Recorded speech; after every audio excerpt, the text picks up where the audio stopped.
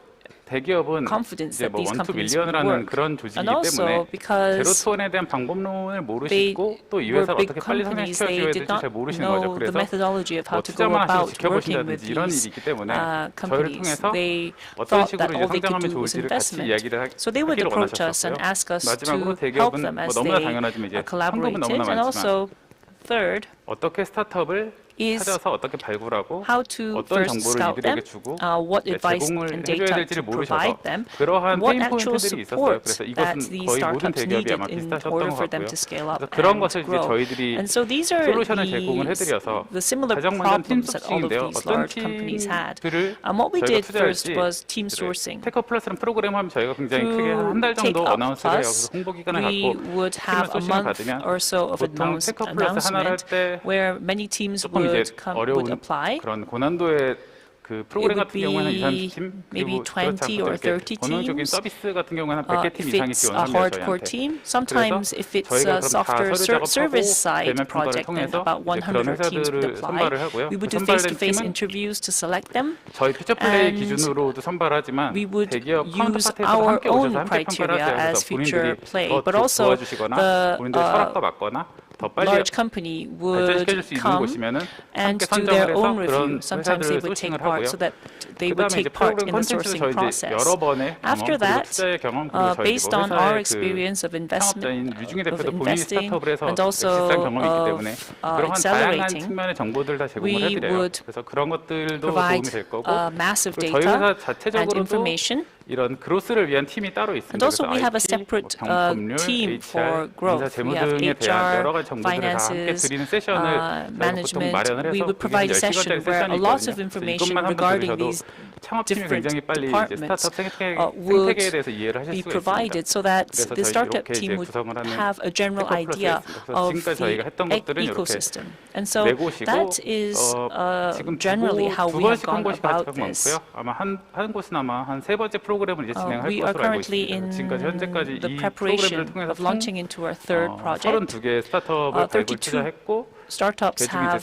been scouted and invested, and also some internal or in-house startups have been provided with consulting 그러면은 조금 더 services 구체적으로 어떤 through this 것들을 했는지 말씀을 드릴게요. 지금 이제 이 팀은 So let's move on to some 아모레퍼시픽에서 of the 저희가 테크 플러스를 통해서 details. 발굴한 팀들이고 These 버추얼 are 라이브 트로브, some of the 유콘의 10 블록 오디세이가 teams that 있고 we did with Amore 버추얼 라이브 Pacific, 같은 경우는 이제 Virtual AR Live 베이스로 Trove, 페어스타일을 Uconnect, 시뮬레이션을 and 해주는 Block 곳이에요. Odyssey. 그래서 Through 빠른 Virtual 시간에 Live, 어떤 it 머리가 어떻게 될지 어떤 색깔로 provides 할 수 you with 있을지를 a 확인할 수 simulation 있는 of 그런 the 스타트업이 hairstyles 있고요. that you need. 트로브는 한국 스타트업은 아니에요. 싱가포르 Trove is 스타트업인데 a 저희 프로그램에 참여를 하셔서 저희가 Singapore-based 이제 선정을 startup. 했고 여기는 이제 그 But they applied to 모바일 this 카메라를 project 통해서 anyway, and using your 스마트폰 mobile 카메라를 통해서 camera 찍은 on 사진을 your 딥러닝으로 해서 소비자의 what they 그 do 유저의 피부 is 상태를 확인할 수 있는 to 그런 check 기능을 and 개발하고 있습니다. analyze the skin 유커넥은 condition MCN의 of 퍼포먼스를 the 분석을 user. 해줘서 이 Uconnect MCN 어떤 그 인플루언서와 어떤 기업이 맞는지를 분석을 해주고 그런 links 리포팅을 해주는 influencers 서비스를 하고 with 있고 the companies. 블록 오디세이는 현재 So it's a 아모레퍼시픽에서 marketing 정품 인증 automation 솔루션 platform, 왜냐면 and 아모레퍼시픽의 Block 제품 같은 경우 Odyssey 가품도 많기 때문에 정품 is 인증 a 솔루션은 blockchain 블록체인을 service 이용해서 which 풀어주는 역할을 helps 하고 you 있습니다. to distinguish 다음은 between the authentic 그 만도를 통해서 goods 저희가 이제 발굴을 and 하는 fake 그런 goods. 회사들이고요. Next 모빌리티는 is 에이직 things 반도체를 companies that 개발하시는데 we 이곳은 scouted 이제 그 through 엣지 Mando. 디바이스를 위한 Mobilint. 네, 그런 반도체를 개발을 하고 있고 그래서 현재 지금 다양한 is 스타트업들과도 developed 협업을 좀 하고 customized 있고 ASICs 그 다음에 semiconductors 유빌리티는 for AI 라스트 마일 on the edge 딜리버리가 저희가 automobile 생각하기엔 sensors. 아마 장기적으로는 사람에서 in the 로봇으로 대체될 long 거라고 run, 저희는 I 믿고 있어요. think 왜냐하면 is 너무나 something that 위험한 may 일이고 be 계속 사고도 나고 있고 그렇기 때문에 taken on 더 by robots 효율적인 방법, 더 because 안전한 it's 방법을 생각하다 easier 보면 that 언젠가는 way 로봇이 and 대체를 하지 safer that 않을까. way. 그렇다 보면은 로봇들은 So 딜리버리를 할 때 what we 대로로 thought of 다닐 수가 없을 was 거예요. 이면도로 다니고 robots, 골목으로 they 다니게 될 won't be 거라서 able 그럼 to 그런 골목길을 run 어떻게 on 최적화할 수 the 있을 roads 것인가를 고민하고 if they were to 그러한 deliver. 골목에서 배달을 So what 위한 we 플립 did was if 매니지먼트를 we 고민하는 had 팀이라서 a 이제 이런 robot 팀도 fleet 있었고요. that had to go 3세컨즈는 이제 around and 서킷 deliver, 데이터, how are 트랙에서 we going 얼마나 to 사람들이 map 차를 과격하게 the 몰지 efficient 한계주행 roads and 데이터가 많이 routes? 나오기 So 때문에 that 그런 was the 데이터를 whole 가지고 idea behind Nubility. 학습을 시켜서 3 나중에 seconds 자율주행 provide 제어에 circuit-driven data 판단하고 제어하는 analysis 데 service 쓰겠다는 based 그런 on 팀도 있고요. AI. 더 카본 스튜디오 같은 경우에는 And the Carbon 이제 그 Studio, 슈퍼캐패시터에 들어가는 활성탄을 개발합니다. 그래서 본인들이 they provide 개발한 activated 활성탄의 carbon 성능이 for 훨씬 더 energy. 글로벌 And 평균보다 they 상회하기 때문에 said that 이런 their 것을 저희가 product 발굴에 was a lot 투자를 했고요. higher in 마지막으로 capacity 말씀드릴 것은 compared to 아마 이 the 프로그램 global 제가 지금 맡은 average. 세션 자체가 Now, AI와 OI because 사이이기 we are 때문에 talking 아마 이게 about 가장 AI 적절한 and 것 같아요. OI 그래서 제가 이걸 and 이제 what 마지막에 we 좀 are 크게 doing in the 넣었고요. middle, 이제 AI를 이용한 스타트업이고 오픈 이노베이션 we have 스타트업인데 농심과 이지스의 AI-based 투자를 다 받은 곳이에요. 그래서 startups. 이제 저희가 여기를 아마 대표적인 사례로 This 넣지 is a 않았나 company 생각을 that 하고요. was 제가 received 넣었죠. co-investment 저희가 from 넣은 게 아니라. 농심 그래서 and 이곳 같은 경우에는 무엇을 하냐면 IGIS. What this does, 저 what 같은 this company 경우에도 does 이 is, 직업을 몇 번 창업을 해봤는데 그 well, I 경우에 did this 입지 a couple 선정이 of 항상 너무 times, 어려웠어요. but 그리고 뭐 이렇게 whenever I 뭐 open a new 대기업의 프랜차이즈 business, 분들이 오셔서 해주시는 그런 opening a 입지 branch is quite 선정도 difficult 굉장히 because you don't know where you should open up 투기의 정보, your 별 정보가 사실 없죠. 그리고 그 office. 정보 누구한테나 You don't 간 have that 정보라서 much 차별적이지 information. 않은데 이곳은 그게 아니라 But what 다양한 Open Up 정보들을 does 그 상권 내마다 분석을 is 해줘서 it does 뭐 a 예를 들어서 매출 business zone 정보, 유동 인구 analysis 정보, based on 뭐 the 날씨 service that you 정보, want to do. 그리고 It 그 also 시간대별 incorporates 뭐 유동 weather 인구 정보를 다 data, 별도로 해줄 수 있어요. population data, 나이대까지. traffic 그래서 그 data 정보를 가지고 according to time. 유효한 데이터를 뽑아내고 And 그래서 it 실시간으로 selects the valid 이 data 지점, that you 저희가 need, 찍는 그 and in 지점을 real time, 정보를 얻을 수 it 있는 거죠. provides 그래서 you with the data 그것을 that you need 비주얼라이제이션까지 after you 통해서 select 저 같은 사람이 예를 들어서 particular 상권 spot. 분석을 할 때 Let's say 어디를 가면 제가 I have to 타겟하는 그런 analyze a 비즈니스하기 가장 business zone. 좋은지를 거꾸로 찾아줄 수 있는 그런 곳이에요. It 그래서 enables me, 이런 this 곳은 이제 개인 Open Up enables 자영업자들은 me to 무료로 do 사용하실 that. 수 있고 So if you 기업, are 특히 a 프랜차이즈 같은 self-employed 경우에는 person, you 이것을 can use 통해서 this for 어느 free. 상권에 들어가면 If you are a 좋을지 franchise, 가장 you 유사한 can 상권을 also use 찾아주거든요. this to 예를 들어서 뭐 서울의 홍대와 관련 match 유사한 you 상권이 있으면 with the most 저희가 인지적으로 아는 similar 것과 실제 데이터가 말하는 것은 area 차이가 that 있어서 you 그런 것을 이제 are 도와주기 searching 때문에 for, because a person's 대기업에서 특히 intuition 이제 may 농심이나 이지스 not 같은 be data 곳에서도 driven. 부동산의 And 가치 so 또는 농심 본인 and 농심 Aegis 같은 경우에는 are all 본인들이 직접 그런 또 companies 사업을 that 하잖아요. 그래서 are 그런 것을 같이 interested 높이기 위해서 in 투자를 한 것 같고 real 실제로도 estate, and 현재 so 이제 that's 나이키 why 등과 they 같이 invested here. 이야기를 하고 있습니다. And we're also 그래서 저희 발표는 collaborating with 여기까지고요. Nike to see if they have 제 interest 강연에서 here. 혹시 뭐 So this is 부족한 the 게 end 있거나 of my 궁금하신 게 presentation. If you have any 제 메일로 연락을 questions, 주시면 please 제가 더 contact 설명을 me 드리겠습니다. by email. 감사합니다. Thank you very much.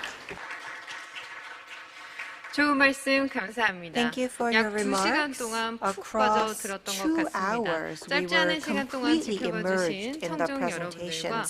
오늘 Thank you very 발표를 통해 much for your 다양한 attention 인사이트를 across 제공해 주신 the long 스타트업 2 hours. 그리고 대기업, Thank you to the 투자기관 startups, 연사분께 conglomerates, 감사의 and 말씀 investment 전합니다. companies that 서울 have participated as 창조경제혁신센터는 speakers. 앞으로도 We will 스타트업 오픈 continue to 스테이지라는 become a 프로그램 startup 안에서 open stage, 스타트업과 and we will continue 대중견기업, to connect 투자기관, startups, 지원기관이 large 모여 companies, 마음껏 mid-sized 혁신을 위해 companies, 뛰어놀 수 있는 investors, 무대를 and 만들기 supporting 위해 함께 organizations 노력하겠습니다. so that we can 앞으로도 create the 많은 future 관심과 together. We 응원 look forward to your 부탁드립니다. interest and 감사합니다. support. Thank you.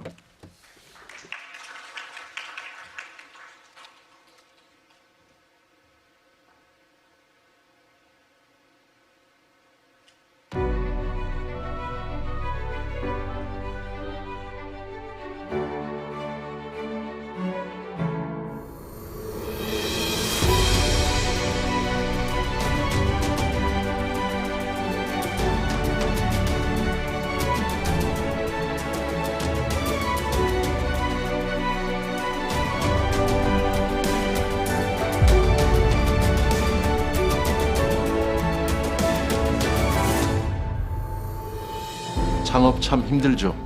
창업이란 게 아이디어만 가지고 할 수 있는 분야가 아니잖아요. 초기엔 막막했습니다. 막상 시작은 했는데 연구만 한다고 되는 게 아니구나 라는 생각이 들었죠. 영국에서 오래 근무를 하다 한국에 들어와서 스타트업들을 만나기 시작했을 때는 과연 한국의 스타트업들이 얼마나 발전했을까? 사실상 스타트업에게 선뜻 투자하기엔 굉장한 위험 부담이 따르죠. Typically, it's very difficult to just go out there and find VCs and find potential users to get feedback. 서울시가 창업 기업을 지원할 수 있는 방법은 무엇이 있을까? 서울시 창업 기업의 혁신 기술과 서비스가 글로벌 시장에서 인정받을 수 있도록 든든한 지원군이 되어주는 것. 그것이 서울시가 해야 할 역할이라고 생각했습니다.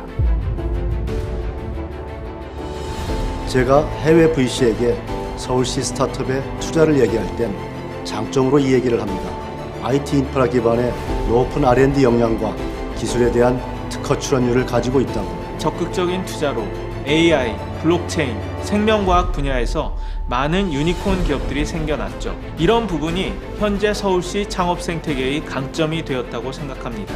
의료, 바이오 분야는 개발 기간이 길다 보니까 결국엔 자금과 연구 장비 부족 문제가 발목을 잡게 되더라고요. 예비 유니콘 레벨에 있는 기업들은 외국인 투자자 유치가 불가피한데 실제 외국인 투자자들이 많이 모이고 있고 그걸 유치하기 좋은 환경이라는 점이 가장 서울시의 장점이라고 생각합니다. 서울시는 서울시 자체 재원과 정부와 민간의 투자를 확대해서 투자 펀드를 조성하고 있습니다. 뿐만 아니라 충분한 보유 공간과 연구 장비 인프라를 갖춰서 창업 기업들은 연구에만 전념할 수 있도록 지원하고 있습니다. I'm aware that Seoul is focusing on fostering university students to be the next startup CEOs.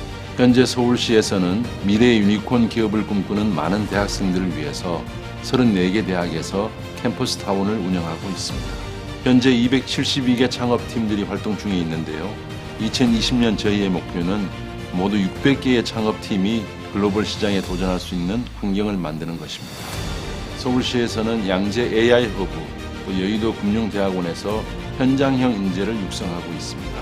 이 밖에도 마포의 프론트원, 강남의 팁스타운 등 서울의 곳곳에서 다양한 창업 생태계가 조성되고 있습니다. 국내외 VC들이 서울시 창업 기업에 투자하고 싶어하는 이유는 예비 유니콘 27개 중 20개 기업이 서울에 위치해 있다는 점입니다. 뛰어난 인재와 인프라를 갖춘 유망 기업들이 서울에서 성장하고 있는 만큼 투자자들 입장에선 매력적인 투자라고 할 수 있죠. Seoul has been very helpful in two major ways. The first is helping us to be a very good test bed for our technology. And then secondly, the access to venture capital resources has been very helpful to our business. Through the network and through the events that Seoul has helped us and invited us to, we've been able to get in touch with those very important people much easier. The startups that benefited from this Seoul incubating program have attracted over 300 billion Korean won investments. Also, it has created over 4,000 jobs. 현재 서울시의 스타트업 입주 공간은 2019년 한 해에만 24,000제곱미터가 늘어났습니다. 한 예로 서울 핀테크랩은 100개의 기업, 1,000명의 인원이 상주할 수 있게 되었습니다. 필요한 개발 및 사업 관련 인력들을 확충할 수 있었고 그들이 보다 체계적으로 교육을 받을 수 있는 기회들을 제공해 주셔서 개발 진행이 효율적으로 빠르게 진행되었기 때문에 좋은 성과를 낼 수 있었던 것 같습니다. 저희는 스타트업 아우터반에서 기술 역량을 인정받고 다임러 본사와 한국 최초로 MOU를 체결할 수 있었습니다. 이러한 대기업과의 협력을 통해 기술에 대한 경험을 쌓을 수 있었고 대기업인 벤츠에 저희의 개발 기술을 실용화할 수 있어서 좋은 기회를 잡았다고 생각합니다. A lot of unicorns based in Seoul are doing very well in the global market now, and I look forward to seeing more.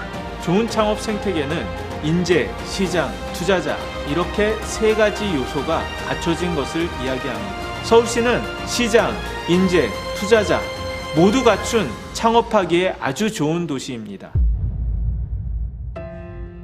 I think like all startups, we want to become basically a unicorn company and to make a change in the world. And we think that Seoul is probably the best place to do that. 한국에서의 기술 개발을 기반으로 전 세계에 AI 기반의 금융 인프라를 제공하여 또 다른 금융 생태계가 만들어질 수 있도록 하는 것이 저희 목표입니다. 전 세계 사람들이 저희의 제품을 신뢰하고 구매할 수 있도록 좋은 제품을 만들겠습니다. 더 좋은 가치를 만드는 글로벌 기업이 되겠습니다. 창업하기 좋은 도시, 누구나 아이디어만 있으면 꿈을 향해 도전할 수 있는 도시. 이것이 서울시의 목표입니다.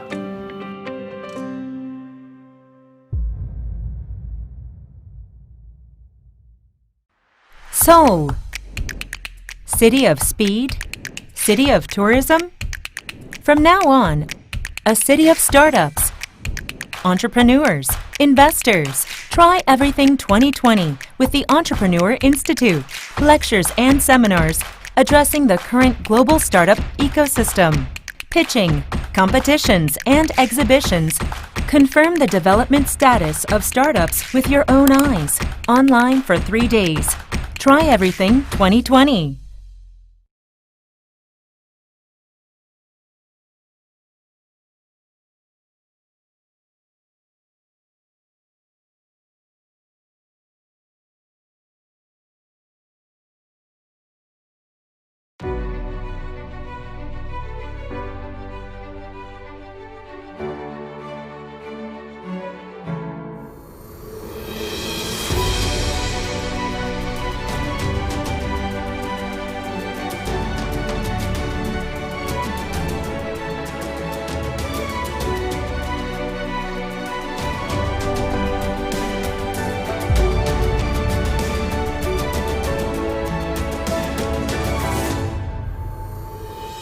창업 참 힘들죠.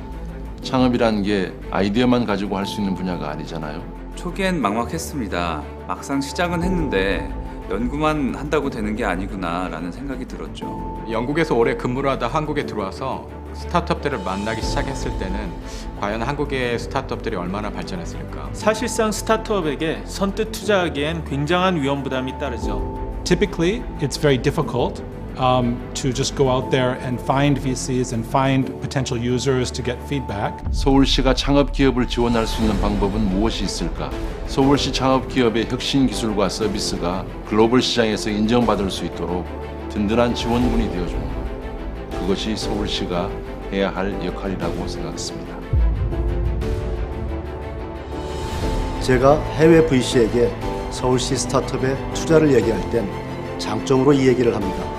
IT 인프라 기반의 높은 R&D 역량과 기술에 대한 특허 출원율을 가지고 있다고. 적극적인 투자로 AI, 블록체인, 생명과학 분야에서 많은 유니콘 기업들이 생겨났죠. 이런 부분이 현재 서울시 창업 생태계의 강점이 되었다고 생각합니다.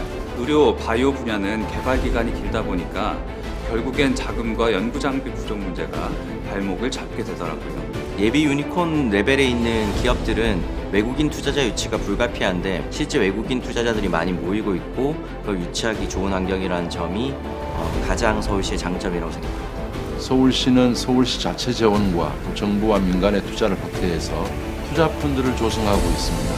뿐만 아니라 충분한 보유 공간과 연구 장비 인프라를 갖춰서 창업 기업들은 연구에만 전념할 수 있도록 지원하고 있습니다.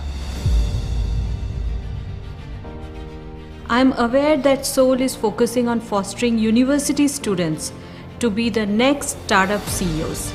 현재 서울시에서는 미래 유니콘 기업을 꿈꾸는 많은 대학생들을 위해서 34개 대학에서 캠퍼스 타운을 운영하고 있습니다. 현재 272개 창업팀들이 활동 중에 있는데요. 2020년 저희의 목표는 모두 600개의 창업팀이 글로벌 시장에 도전할 수 있는 환경을 만드는 것입니다. 서울시에서는 양재 AI 허브, 또 여의도 금융대학원에서 현장형 인재를 육성하고 있습니다. 이 밖에도 마포의 프런트원, 강남의 팁스타운 등 서울의 곳곳에서 다양한 창업 생태계가 조성되고 있습니다. 국내외 VC들이 서울시 창업 기업에 투자하고 싶어하는 이유는 예비 유니콘 27개 중 20개 기업이 서울에 위치해 있다는 점입니다. 뛰어난 인재와 인프라를 갖춘 유망 기업들이 서울에서 성장하고 있는 만큼 투자자들 입장에선 매력적인 투자라고 할 수 있죠. Seoul has been very helpful in two major ways. The first is helping us to be a very good test bed for our technology. And then secondly, the access to venture capital resources has been very helpful to our business. Through the network and through the events that Seoul has helped us and invited us to, we've been able to get in touch with those very important people much easier. That startups that benefited from this Seoul incubating program have attracted over 300 billion Korean won investments. Also, it has created over 4,000 jobs. 현재 서울시의 스타트업 입주 공간은 2019년 한 해에만 24,000제곱미터가 늘어났습니다. 한 예로 서울 핀테크 랩은 100개의 기업, 1,000명의 인원이 상주할 수 있게 되었습니다. 필요한 개발 및 사업 관련 인력들을 확충할 수 있었고 그들이 보다 체계적으로 교육을 받을 수 있는 기회들을 제공해 주셔서 개발 진행이 효율적으로 빠르게 진행되었기 때문에 좋은 성과를 낼 수 있었던 것 같습니다. 저희는 스타트업 아우터반에서 기술 역량을 인정받고 다임러 본사와 한국 최초로 MOU를 체결할 수 있었습니다. 이러한 대기업과의 협력을 통해 기술에 대한 경험을 쌓을 수 있었고 대기업인 벤츠에 저희의 개발 기술을 실용화할 수 있어서 좋은 기회를 잡았다고 생각합니다. A lot of unicorns based in Seoul are doing very well in the global market now, and I look forward to seeing more. 좋은 창업 생태계는 인재, 시장, 투자자 이렇게 세 가지 요소가 갖춰진 것을 이야기합니다. 서울시는 시장, 인재, 투자자 모두 갖춘 창업하기에 아주 좋은 도시입니다. I think like all startups, we want to become basically a unicorn company and to make a change in the world. And we think that Seoul is probably the best place to do that. 한국에서의 기술 개발을 기반으로 전 세계에 AI 기반의 금융 인프라를 제공하여 또 다른 금융 생태계가 만들어질 수 있도록 하는 것이 저희 목표입니다. 전 세계 사람들이 저희의 제품을 신뢰하고 구매할 수 있도록 좋은 제품을 만들겠습니다. 더 좋은 가치를 만드는 글로벌 기업이 되겠습니다. 창업하기 좋은 도시, 누구나 아이디어만 있으면 꿈을 향해 도전할 수 있는 도시. 이것이 서울시의 목표입니다.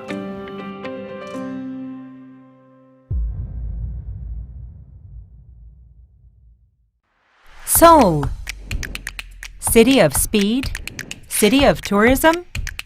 From now on, a city of startups, entrepreneurs, investors. Try Everything 2020 with the Entrepreneur Institute.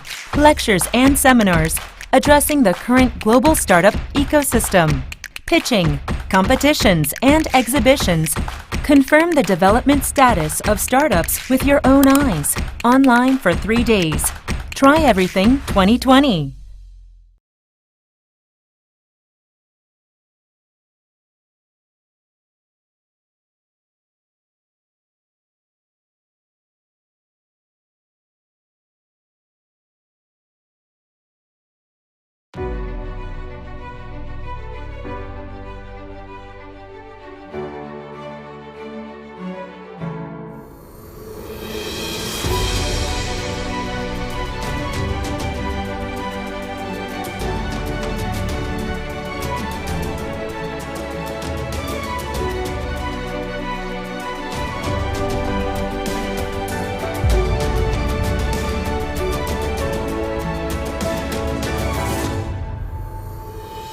창업 참 힘들죠.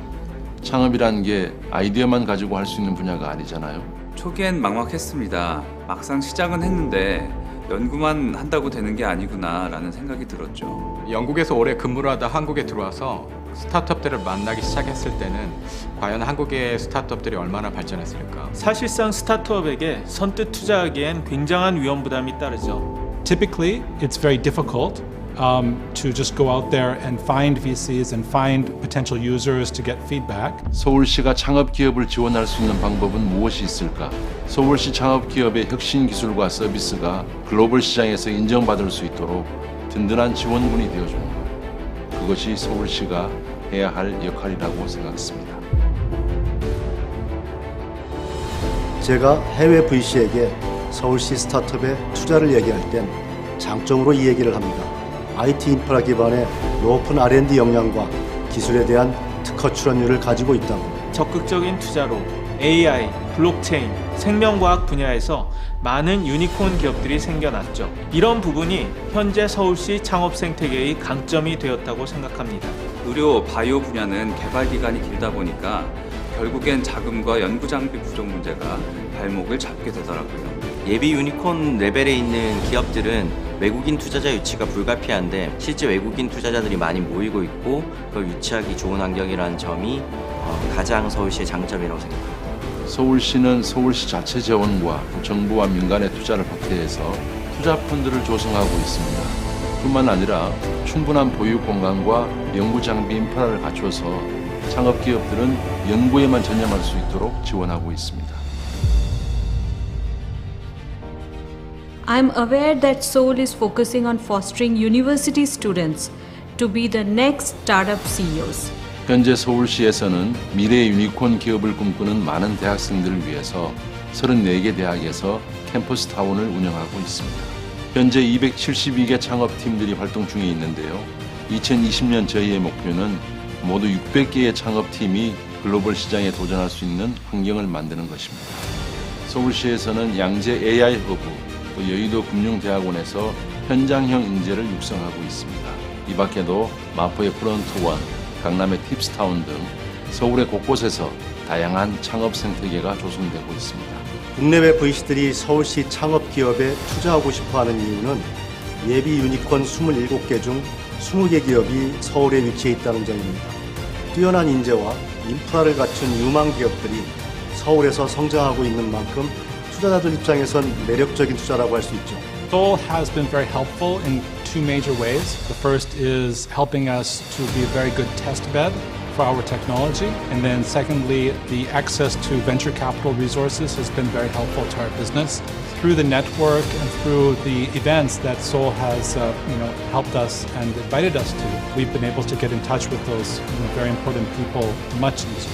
That startups that benefited from this Seoul incubating program have attracted over 300 billion Korean won investments. Also, it has created over 4,000 jobs. 현재 서울시의 스타트업 입주 공간은 2019년 한 해에만 24,000제곱미터가 늘어났습니다. 한 예로 서울 핀테크 랩은 100개의 기업, 1,000명의 인원이 상주할 수 있게 되었습니다. 필요한 개발 및 사업 관련 인력들을 확충할 수 있었고 그들이 보다 체계적으로 교육을 받을 수 있는 기회들을 제공해 주셔서 개발 진행이 효율적으로 빠르게 진행되었기 때문에 좋은 성과를 낼 수 있었던 것 같습니다.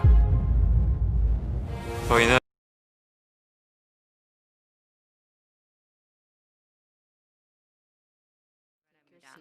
본행사는 동시 통역이 제공됩니다. 한국어는 1번, 영어는 2번 채널입니다. 참고하시기 바랍니다. 아울러 행사의 원활한 진행을 위해 소지하고 계신 휴대전화는 진동이나 무음으로 전환해 주시기 바랍니다. 행사 중에는 사진 및 동영상 촬영이 금지되어 있습니다. 협조 부탁드립니다. 올해는 사회적 거리두기 방침에 따라 좌석이 제한돼 온라인과 오프라인을 병행하는 하이브리드 방식으로 포럼이 진행됩니다. 온라인으로 포럼에 참석하신 분들께서는 세계지식포럼 전용 앱이나 웨비나에서 시청하실 수 있습니다. 웨비나에서는 질문도 가능하니까요. 많은 참여 부탁드립니다. Ladies and gentlemen, the session titled ASEAN-Korea Scale Up with KDB NextRound, ASEAN-Korea Centre will begin shortly at 3:45 p.m. Please enter the hall and be seated. Simultaneous interpretation will be provided during the ceremony. Channel 1 is for Korean and Channel 2 for English. To minimize interruption, please refrain from using mobile phones and from taking photos during the session. To keep the government's social distancing policy, the forum will be held in a hybrid format both online and offline. Those who participate in online can access the World Knowledge Forum app or the webinar website to watch live streaming. At webinar, you can ask a question during the session, so we ask all the participants for their active participation. Thank you very much.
보고만 해주시면 이제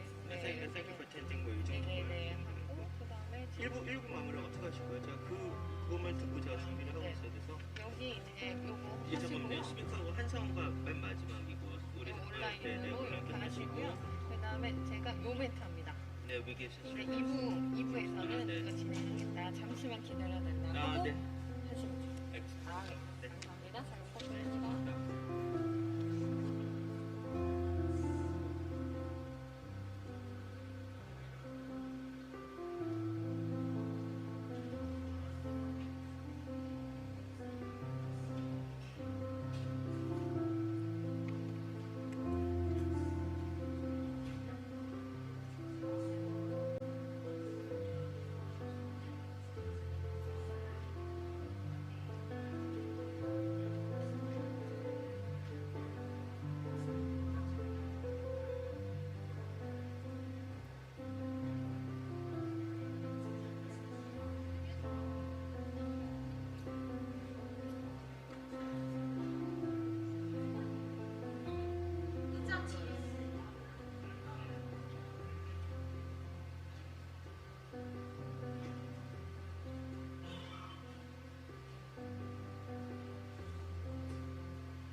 Good afternoon, ladies and gentlemen. I'm Chae-young Lee, and I'm honored to be your host for this session. This year's forum is held both online and offline according to social distancing guideline due to the global outbreak of COVID-19.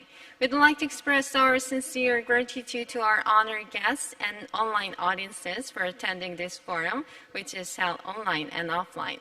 We'll now begin the session titled ASEAN-Korea Scale Up with KDB NextRound ASEAN-Korea Centre. Mr. Magnus Grimeland, CEO and founder of Antler, will start the session, so I will leave further introduction to our moderator. Please welcome him with a big round of applause. Excellent. Thank you so much, and thank you for having us here. Very excited to talk about the potential in ASEAN. Obviously, in terms of innovation, this ecosystem is growing incredibly fast, and excited to talk a little bit about that. In terms of background, my own background is, formerly an entrepreneur. I'm a co-founder of Zalora, which is the biggest fashion e-commerce company in Southeast Asia. After we sold that, we built Antler.co, which is now the world's largest venture generator and early stage VC. So we literally help build companies from scratch all across the globe. And been doing that quite a lot across Asia, and very excited about pursuing that here in Seoul as well. And with me today, I have some incredibly exciting and interesting characters. So first of all, I'd like to introduce Flor. Flor is incredibly interesting. She's done a lot of things in her life. I think in terms of the most interesting highlights, she actually used to be the Minister of Culture in France before going into venture capital. She also led a number of the initiatives in France in terms of digitalizing the economy, helping smaller companies succeed, and also the innovation economy, and chose to go from government into venture capital, which is incredibly exciting. Launch a really cool VC called Korea Capital, and it's a 200 million euro fund, also with strong backing here from Korea, I know. So super excited to have you here, Fleur. And on top of Fleur, we will have Sang-Han join us virtually in a little bit. He's going to talk a little bit about what he's doing. Sang-Han is also an incredibly accomplished leader. He used to work in Vertex before, which is one of the most active investors out of Singapore, before going to work for Temasek, which is also an incredibly strong investor, both in early stage VC as well as late stage VC. And then now he is one of the partners in Cento, which is a very exciting venture capital company. And he is joining us on video from Singapore, as you can see from the background there. Welcome, Sang. The way we're going to run the session is, first we're going to have a little bit of a chat here, and then we're going to hand it over to Sang to talk a little bit about his perspectives before opening up for about 10 minutes of a common Q&A. So that's how we're going to do it. So Flor, very excited to have this conversation. First of all, could you share a little bit more about what you're doing, your current VC, and why you're so passionate about it? Sure, absolutely. Thank you for having me here. I'm very excited to be traveling again after this long period where we were stuck at home. So basically the idea behind Korea Capital was a common vision that I shared with the founder of Naver. Actually, Naver is super well known here in Korea. It's the search engine that is dominant here on the Korean market, but that became a very big success story in the internet. So now a 40 billion market cap group, including LINE, the messaging app.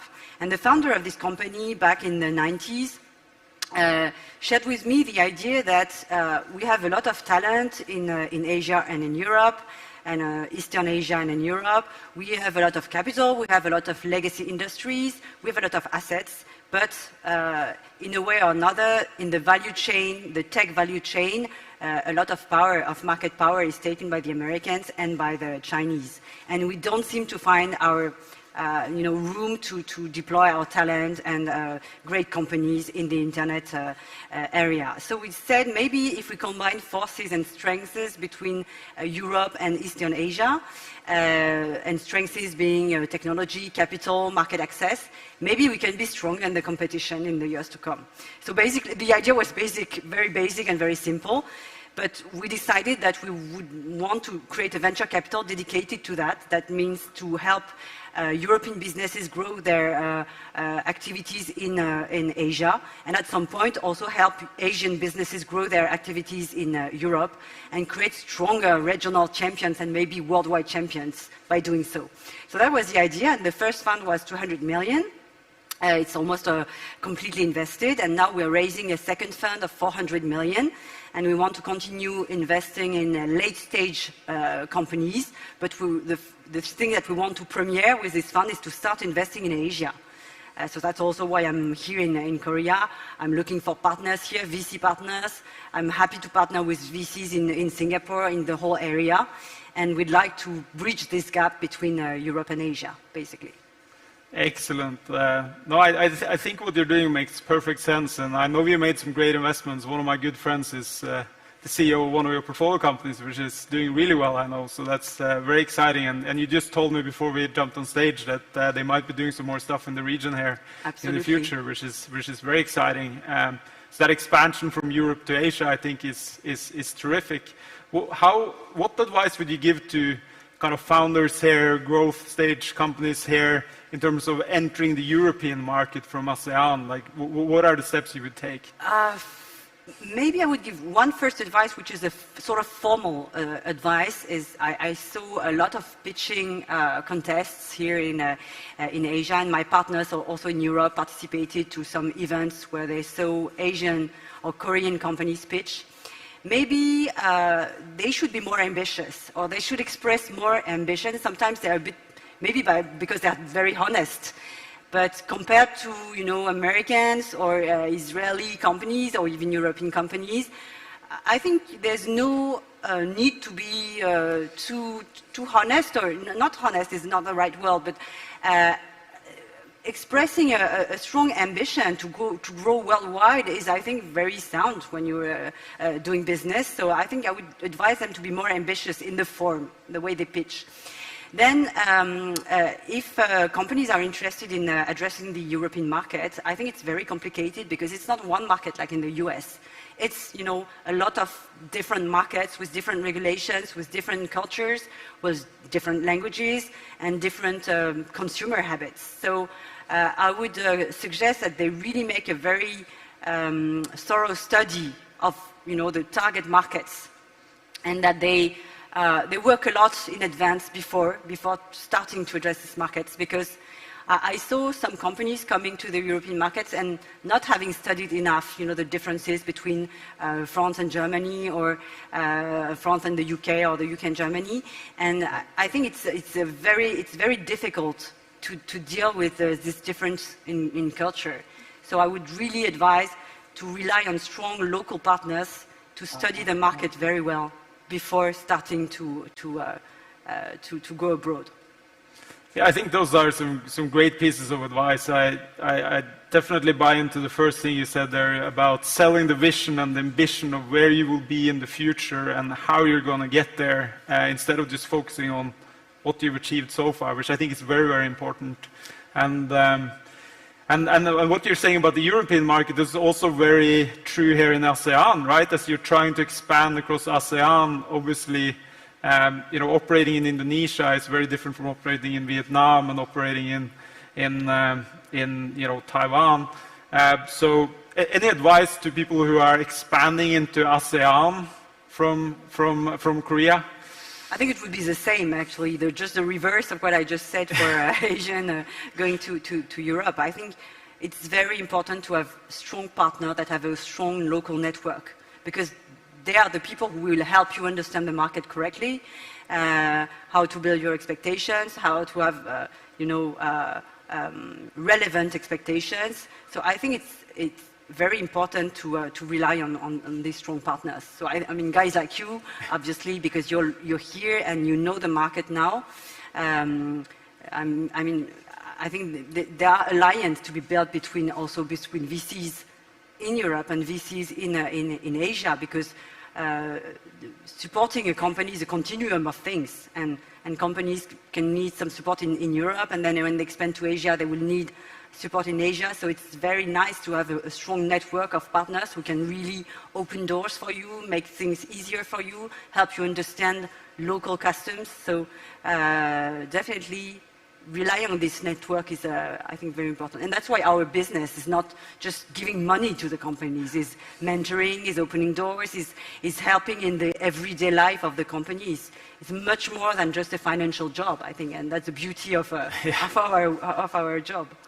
Yeah, I think you're spot on there. It's when you're venture capital and you're doing what you're doing, you really feel you got to be careful to not feel you're part of the company, because you want to do as much as you can to make them really successful, right? And that's, when you meet investors, it's that type of attitude that you hear from Fleur here that you really want to hear, is people who want to help out. You want smart capital if you have the choice.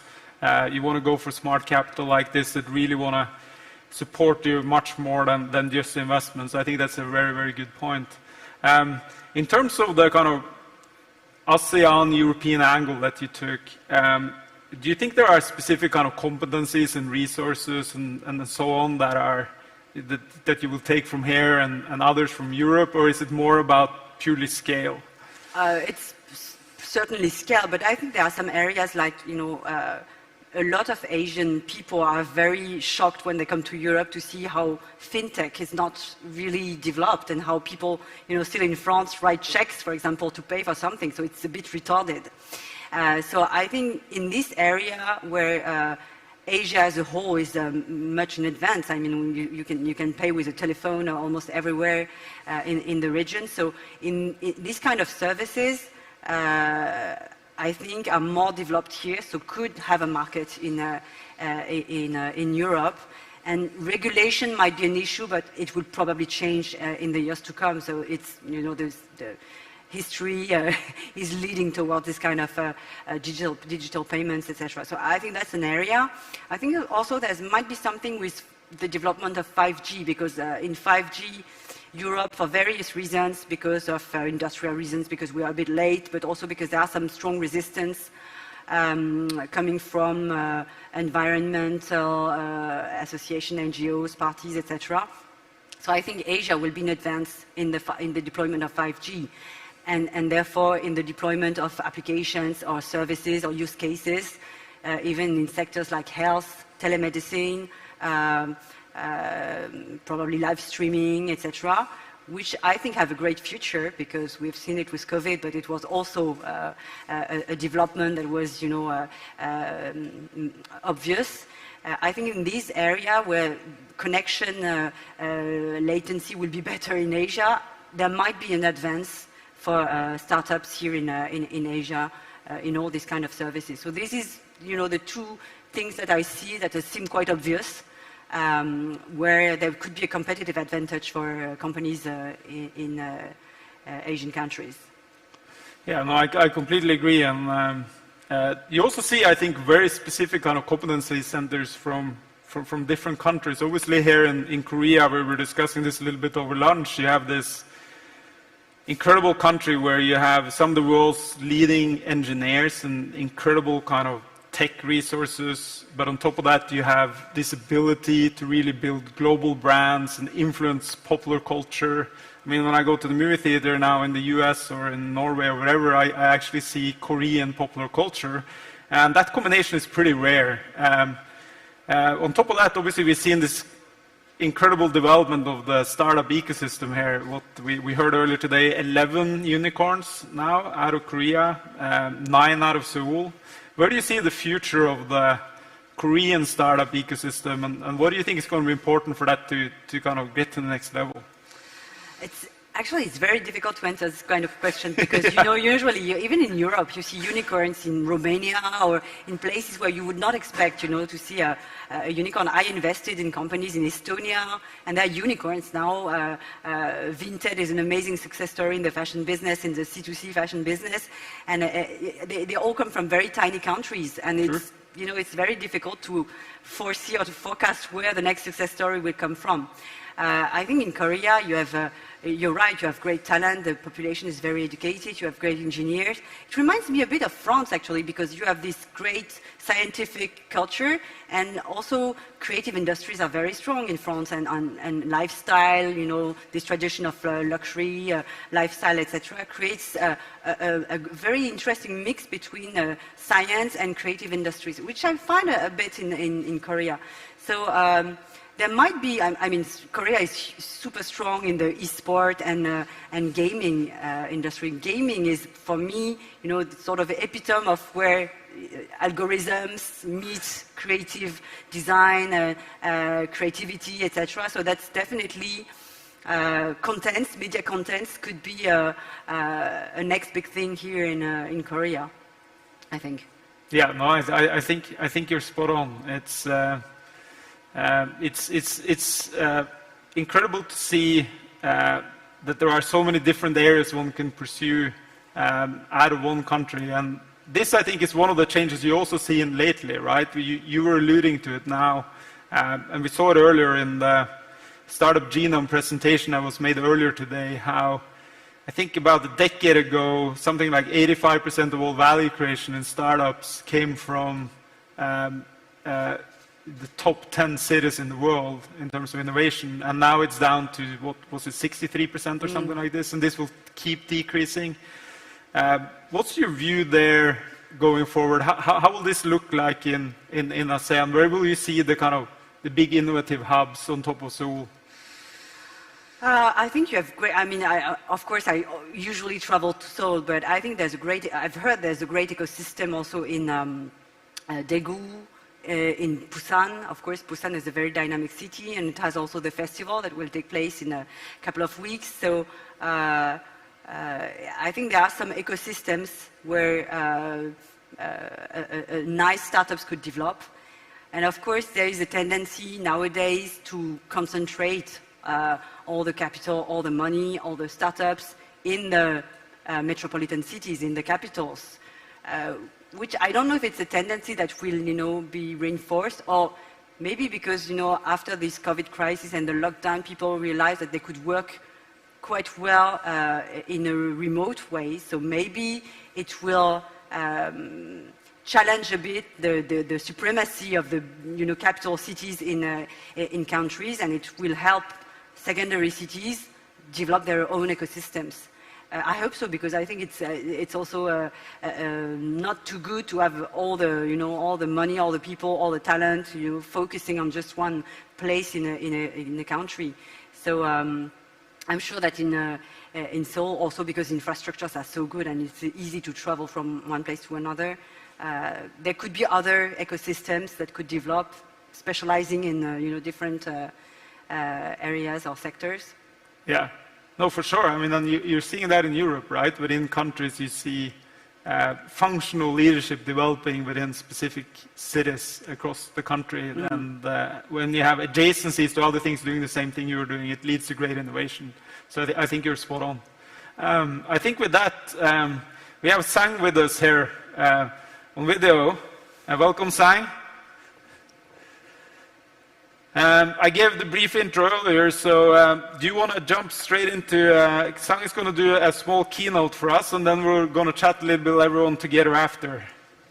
Floor is yours. That's great, and thank you very much. Hello everyone, my name is Sang Han. I'm a partner with Cento Ventures. I want to first start off by extending my gratitude toward the event organizers, the Megyeong Media Group, the Seoul Metropolitan Government, the KDB NextRound office, as well as the ASEAN-Korea Centre. So moving on, you have to give me a second so I can control the screen. Yes. A quick introduction about our firm, and I'll just keep this short and sweet. Cento Ventures is a Singapore-incorporated venture capital firm investing in early-stage startups throughout Southeast Asia. Our strength or secret recipe is that our team consists of people with extensive experience in investments, government, startups, as well as operations throughout Southeast Asia. And we try to use this as best as we can to help our portfolio. A lot has happened this year, and I think it is a good moment as any to take a step back and kind of re-look at the bigger picture. One question that can come up is, what is exactly Southeast Asia? Why is it so interesting? And what kind of lessons does it have for Korean startups? Starting with some definitions. When we say Southeast Asia, it usually means the 10 countries that you see on screen.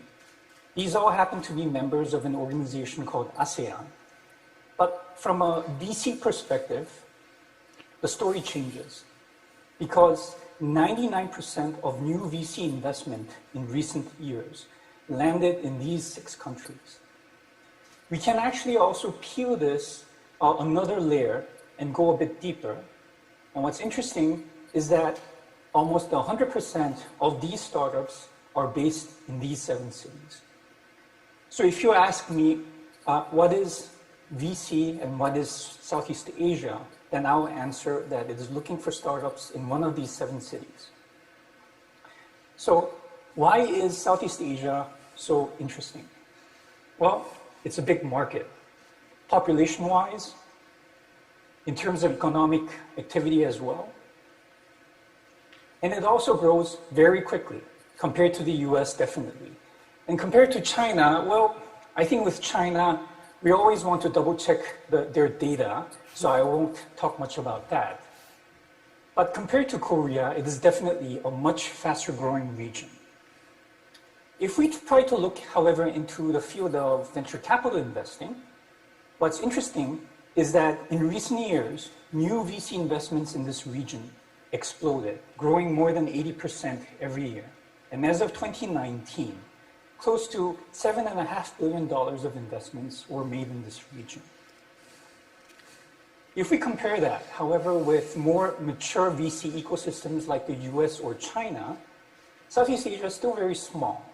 And if we take into consideration Southeast Asia's GDP and population statistics, I think we can agree that there's a lot of potential for VC investments to grow much bigger. How about comparing it to Korea?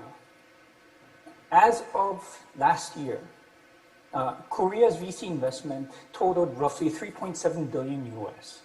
So Southeast Asia has deployed roughly 2 times the amount of capital last year. I haven't included it here, but coming into 2020, in the first half alone, more than $5 billion of investments were made in Southeast Asia, which already exceeds the total amount of investments made in Korea for the entirety of last year. So it's quite big. And this has happened starting from roughly 2015.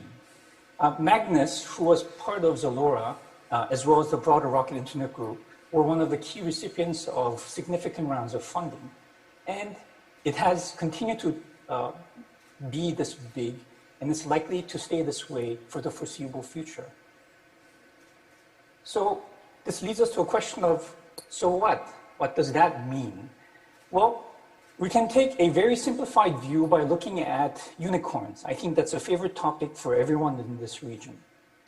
The concept of unicorn was first introduced by a US VC in 2013, and it is defined as a privately held company that has more than $1 billion of valuation. And in that year, there were 39 unicorns worldwide and 0 in Southeast Asia. But if we fast forward by a number of years, what has happened is that by 2019, there were 10 unicorns. And of these 10 unicorns, and additionally, there are 2 unicorns that have graduated and went public. And of these 10 unicorns, I would like to highlight these 5. I will get into these a little bit later, but moving on. In addition to these unicorns, there are hundreds of so-called centaurs and sunicorns, which is an interesting expression I've heard, that are in the making. And we expect further growth to happen. Going back to the 5 unicorn companies that I highlighted, what's interesting is that all 5 of these are headquartered in Southeast Asia, founded by Southeast Asians, and they make most of their revenues and business from Southeast Asia. So I would say they're the perfect representation of a local unicorn. And if you look at their total valuation right now, these 5 make up roughly $40 billion US. Korea has 11, which I believe is valued somewhere between 20 to 25 billion. And I think I want to highlight that number as a reflection of how much potential is being concentrated into Southeast Asia. It does not in any way mean that Korea's unicorn landscape is in any way inferior. It's just that Southeast Asia is just too hot. Well, that leads us to today. What has happened? I think the COVID impact has not spared Southeast Asia at all. Just looking at the human casualties, more than 500,000 people have fallen sick to COVID, and there have been more than 13,000 deaths, concentrated primarily around Indonesia and the Philippines. The economic losses for this year will likely amount to 10% of GDP, just perfectly, 10% going away, almost over the course of a few months. This overall impact affects almost everything that is unique to Southeast Asia. Exports. Indonesia and Malaysia export a significant amount of oil. Tourism. Thailand's GDP, 20% of Thailand's GDP comes from tourism, and that's all gone. With all the lockdowns in place, domestic consumption has just dropped. And governments in this region have been scrambling to prepare support and subsidy packages that right now, as of today, amount to about $350 billion. Of course, there's also the capital market uncertainties with money exiting the region, and that by itself aggravating the overall risk around currencies. If there's one word to summarize what's been happening, it's basically uncertainty. But if we turn our focus to the world of venture capital investing in Southeast Asia, how does it look like? Well, for the first 3 months of this year, compared to the first 3 months of last year, it doesn't look so great. Southeast Asia new VC investments dropped by 40%. And if we compare it to markets like the US or Korea, where they have relatively been stable, it doesn't look that pretty. If we look at also the amount of deals that have been made, we can summarize that Korea has been very robust throughout the first quarter of this year, despite COVID. US, on the other hand, saw an increase in later stage large investments, while Southeast Asia looks to have taken a significant hit. But what's interesting is if we expand this horizon to the first 6 months of this year, then the picture changes. In fact, compared to US or Korea or even China, Southeast Asia new investments and Southeast Asia new investments by dollar amount all ended up being very robust, probably performing better than some of the other leading VC ecosystems. And that shows roughly in who the winners and losers are. And this, by the way, is in terms of investment dollar amount. The winners obviously are the ones that help deal with the ongoing COVID crisis. And the losers here are essentially the ones impacted most heavily by the unique features of Southeast Asia. So going back to what I mentioned at the beginning, why is Southeast Asia so interesting? And what kind of lessons does it have for Korean startups? I think I want to sum it up with maybe 3 or 4 bullet points. Southeast Asia is where all the new money is converging, and it's going to grow a lot. If you are a startup company, trying to enter Southeast Asia makes a lot of sense. Now, if you're a startup company who happen to be operating in the realm of the winners category, I want to add that you might not want to enter Southeast Asia. On the other hand, offering a little bit of a contrarian advice, if you happen to be a Korean travel or hospitality startup company with enough funding and a great business model, maybe now is the best time to go into Southeast Asia and try to clean up the entire landscape. And it's that kind of perspective that I want to share with the audience for them to consider in how they look at Southeast Asia. Now, a lot of the information that I share with you today is based on our report, which can be downloaded from this link. And I'll stop here. Back over to you, Magnus. Excellent. Thank you, Sang-Han. One quick follow-up question to your presentation, just to get started. In terms of the effect of COVID on the investment ecosystem, have you seen a change for kind of new companies being created, so people raising capital from new venture capital firms, meaning investors they don't know from before?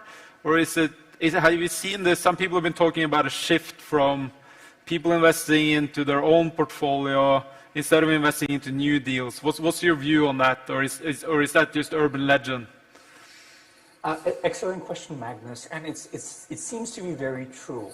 Just based on our observation from our own portfolio engagement, as well as activities we have seen from other Southeast Asian VC firms, there is a greater need of giving more money to their existing portfolio. No one wants to see their babies die. At the same time, there is some limited amount of ongoing discussions on new deals, but they're technically not new deals. They're deals that have been in discussions with the VC firms over a long period of time, and they just happen to be first-time investments being closed within this time frame. I think I think what you're saying is spot on. It's not only existing companies, but also new companies where the founders have been able to create strong relationships with the investment community, and I think that's just for everyone, any founder who's listening in here, that is just an incredibly important learning that Sang-Han just went through, is form those relationships with the best investors out there. And some of them, even if they might not come into your company now, it might not be the right stage, there will be a time in the future where that investor or that relationship might be important to you. How do you look at this, Fleur? How important is it for these companies that are now growing fast here in Korea and ASEAN to form strong relationships with not only the investment ecosystem here, but also in obviously you are investing across borders, also in other locations. How do you look at that job as an entrepreneur?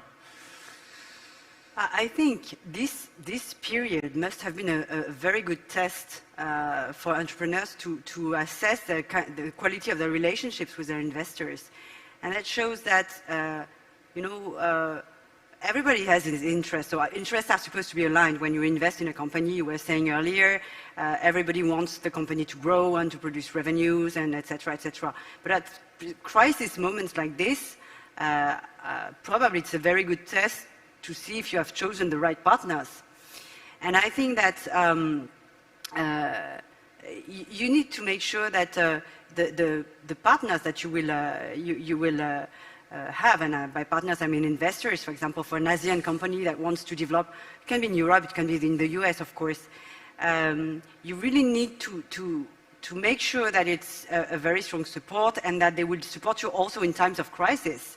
And that there will not be a sort of reflex to I don't know, to sell shares at a discounted price, and of course it's very difficult to assess that, because when everything's fine and when the company is growing, it's difficult to assess the psychology and the way an investor will behave in times of crisis.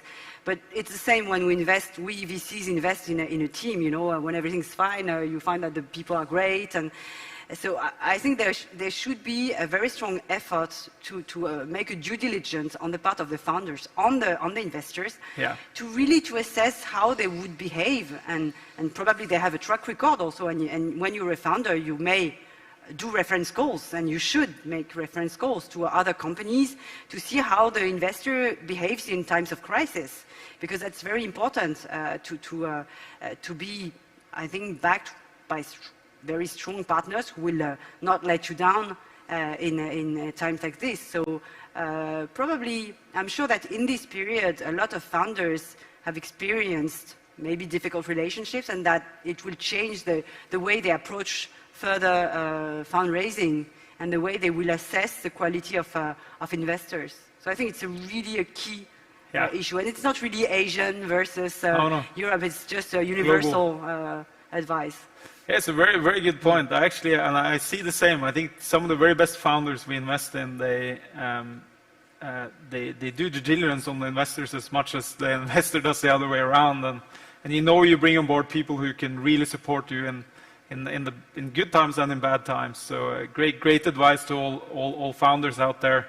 Hey, Sang-Han, a two-part question for you.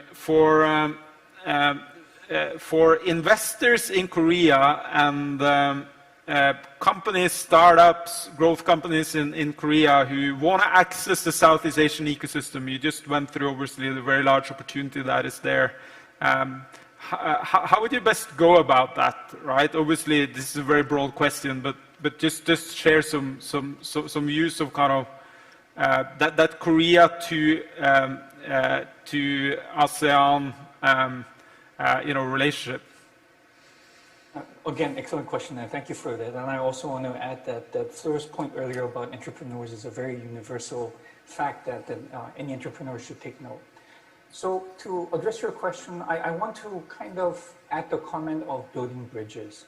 And it begins with essentially kind of a sequencing exercise. For large companies in Korea, and when I say large, these will be startups that already have enough traction, have achieved some form of scale, but meaning only in the Korean market. They can easily find the people as well as the advisors and investors to build some kind of presence in Southeast Asia. So for them, my advice will not apply. But for the others who are starting off for the much earlier stage, one of the best things to consider are to fall back on some of the key support structures as well as programs offered by a variety of government agencies. Seoul being one of those excellent places, as well as Busan. We have entities such as the Small and Medium-Sized Enterprise Business Administration, and they offer things like the Korea Startup Center. And all these things are kind of a key catalyst in allowing a startup to have the initial de-risking of going abroad with little and minimal investments on capital. So that means if you're a small company and you work with the right partners in government, you'll be able to establish a beachhead operationally in key places such as Southeast Asia, Singapore, US, Scandinavia, Europe, and that will be the first start. In terms of building on that, you can then consider 2 or 3 routes, one of which involves working closely with existing Korean investors who would like to invite foreign VCs to be syndicate investors in those same Korean startups. Once that happens, and this is sometimes a probability game where probably you will need maybe 20, 50 of such Korean startups to take that journey, and only a few of them might end up being able to raise that kind of money. I think what will happen is that local investors in the target destinations and regions, so as mentioned earlier, someone like a Temasek in Southeast Asia, or someone like a Khazanah in Malaysia, would very well consider putting more money into startups as they become bigger. And I want to add that for a Korean company, in addition to the government support structures that is available, there is an additional so-called a backdraft, or a wind that is pushing you ahead. I don't know how prominent this is in other geographies, but for Southeast Asia, Korea has enjoyed this strong emergence of soft power that probably is going to continue for a fair amount of time. And that kind of halo effect has had a ton of influence, not just culturally, but also in businesses, also in finance. And if you combine those soft, aspects of the Korean startup, as well as these hard elements of support, you have a very credible path of building an entry into foreign markets, and then hopefully leading to investments from foreign VCs. Yeah, I think it's a very good point that you mentioned around the tailwinds, right? And you were speaking a little bit about the economists earlier, but this is incredible increase in the middle class that you see in the last few years, and you'll see for the next decade, that incredibly rapid digitalization, the amount of people who are getting their, not bank account, but Gojek or Grab account for the first time ever. So I think you're spot on. It's a huge opportunity for Korean startups to enter the market, and also for investors who are excited about pursuing opportunities there to invest. What do you think there in terms of the focus of the wider region, not only Korea and Europe, but ASEAN and Europe? Do you think we haven't seen that many companies yet kind of address all markets? Do you think there's an opportunity there? And you spoke about perhaps one of your portfolio companies who are now exploring that opportunity. Would love to hear how you kind of move from just ASEAN to also serving Europe more broadly. I think we need some models, because you're right, there haven't been that many stories that we can push as examples yet of companies that were hugely successful in Europe or in Asian countries and who managed to be successful abroad. What I'm thinking is that right now I can feel the beginning of a move towards consolidation. And maybe, you were mentioning companies in the mobility area or in last mile delivery. Maybe at some point, for a company like Gojek or Grab, for example, would it be wise to try to start from scratch in European countries where you have players that are already very strong on these markets? And I'm not speaking about Uber or the likes, but local actors. And maybe at some points, and it comes back to the vision that we had with Naver when we created the fund, maybe at some point there will be some consolidation. Never easy, because M&A is very difficult, and merging companies with different cultures and the governance is very complicated. But why couldn't at some point a very successful, I don't know, Lazada or Grab-like company merge with an equivalent in Europe, and then they would become, they would have a very strong position on 2 regions. Maybe that's the way, we can grow these players, these regional players, and make them worldwide players. I think it could be an interesting direction. Yeah, no, I think so. What do you think about that, Sang-Han? The ability to, obviously a lot of the unicorns you just went through are primarily serving kind of Southeast Asia or ASEAN. Do you think we'll see a change there going forward, where you'll see more of those truly kind of global startups that you see out of the US and Europe and China to a certain extent? What's your view on how that step, whether that will happen over the next few years and how it will happen? Again, great points. I wish I could be a fortune teller, and I think I don't have that career in me. What I can say is that for now, it's local business that triumphs over everything, and local interests take priority. If you're conducting any kind of business and you're growing rapidly in Southeast Asia, it would be very dangerous for them to try to attempt something outside, even as they're building up desperately their own business in their own backyard.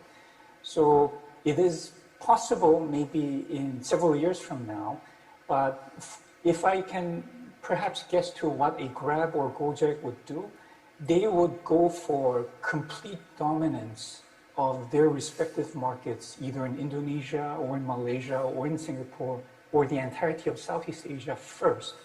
And that's going to take, I think, pretty much several years. Yeah, no, I think you're right. And there's also this sense that sometimes, the opportunity is pretty big. It's big enough for a lot of these companies. Very much so. Very much so.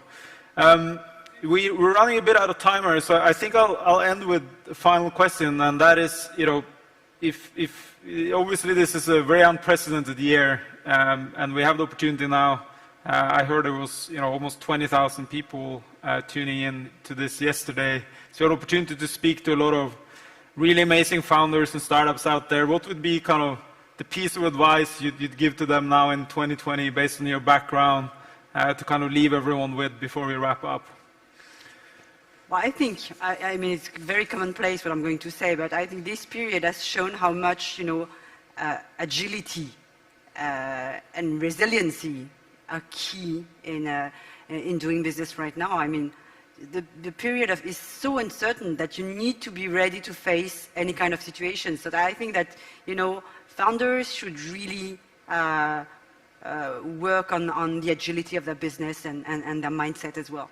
Yeah, great point. Sang-Han? Great point. I don't think I could have said any better. Maybe one personal hope is that the vaccine comes out soon and we can travel again. But that's not really any advice. I completely agree on that. No, I think for anyone here who haven't started investing in early stage tech yet, or but are thinking about it, or haven't started your own company yet and are thinking about it, now is really the time to do it. And you get the opportunity to work with great people like Flor and Sang-Han. So thanks a lot everyone for tuning in, and thanks Sang-Han and Flor for a great session. Thank you very much. Thank you, Magnus. Thank you. Magnus. Thanks to all the speakers and moderator for the enlightening words. Next, IR pitching will begin shortly. Please remain in your seats for the next session. Thank you.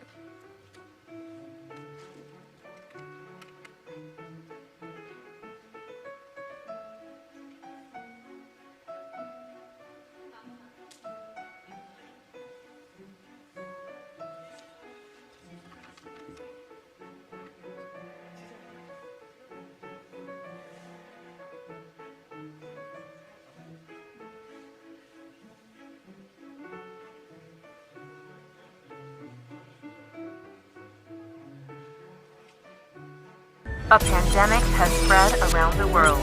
Now, it's time to seek the solution for how to overcome this crisis.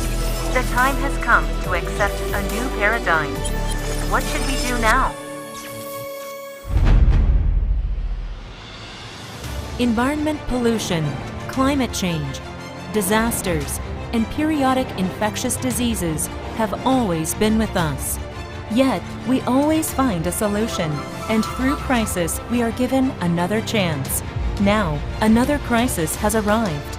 It's time to prepare for the future with the ability to read the world. Now, Seoul City and Maegyeong Media Group work together to find the solution, discussing skills and knowledge to turn crisis into opportunities. We will create opportunities for growth by looking for startups that will lead the post-corona period. So far, Seoul has been nurturing the growth of startups and has been striving to create a startup ecosystem that continuously helps them develop. Seoul is currently coming into the spotlight in the world.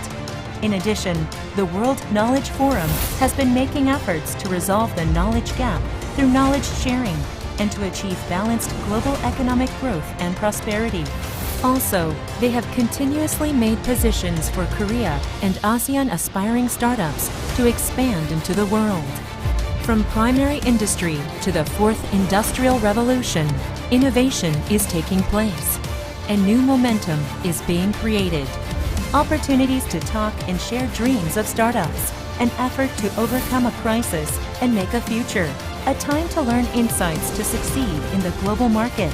Space to discuss the global situation socially, economically, and culturally. A place that will be a success for entrepreneurs, the public, and anyone who dreams of starting a business.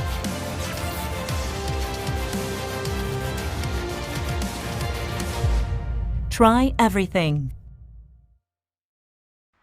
Seoul. City of speed, city of tourism. From now on, a city of startups, entrepreneurs, investors. Try Everything 2020 with the Entrepreneur Institute. Lectures and seminars addressing the current global startup ecosystem. Pitching, competitions, and exhibitions. Confirm the development status of startups with your own eyes. Online for 3 days. Try Everything 2020.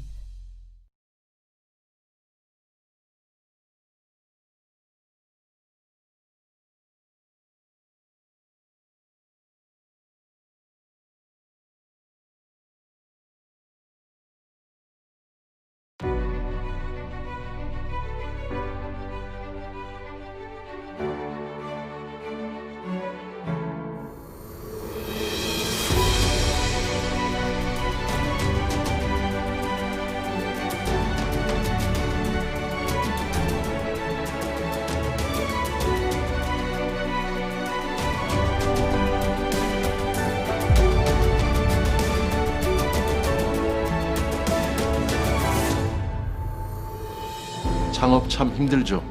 창업이란 게 아이디어만 가지고 할 수 있는 분야가 아니잖아요. 초기엔 막막했습니다. 막상 시작은 했는데 연구만 한다고 되는 게 아니구나 라는 생각이 들었죠. 영국에서 오래 근무를 하다 한국에 들어와서 스타트업들을 만나기 시작했을 때는 과연 한국의 스타트업들이 얼마나 발전했을까? 사실상 스타트업에게 선뜻 투자하기엔 굉장한 위험 부담이 따르죠. Typically, it's very difficult to just go out there and find VCs and find potential users to get feedback. 서울시가 창업 기업을 지원할 수 있는 방법은 무엇이 있을까? 서울시 창업 기업의 혁신 기술과 서비스가 글로벌 시장에서 인정받을 수 있도록 든든한 지원군이 되어주는 것. 그것이 서울시가 해야 할 역할이라고 생각했습니다.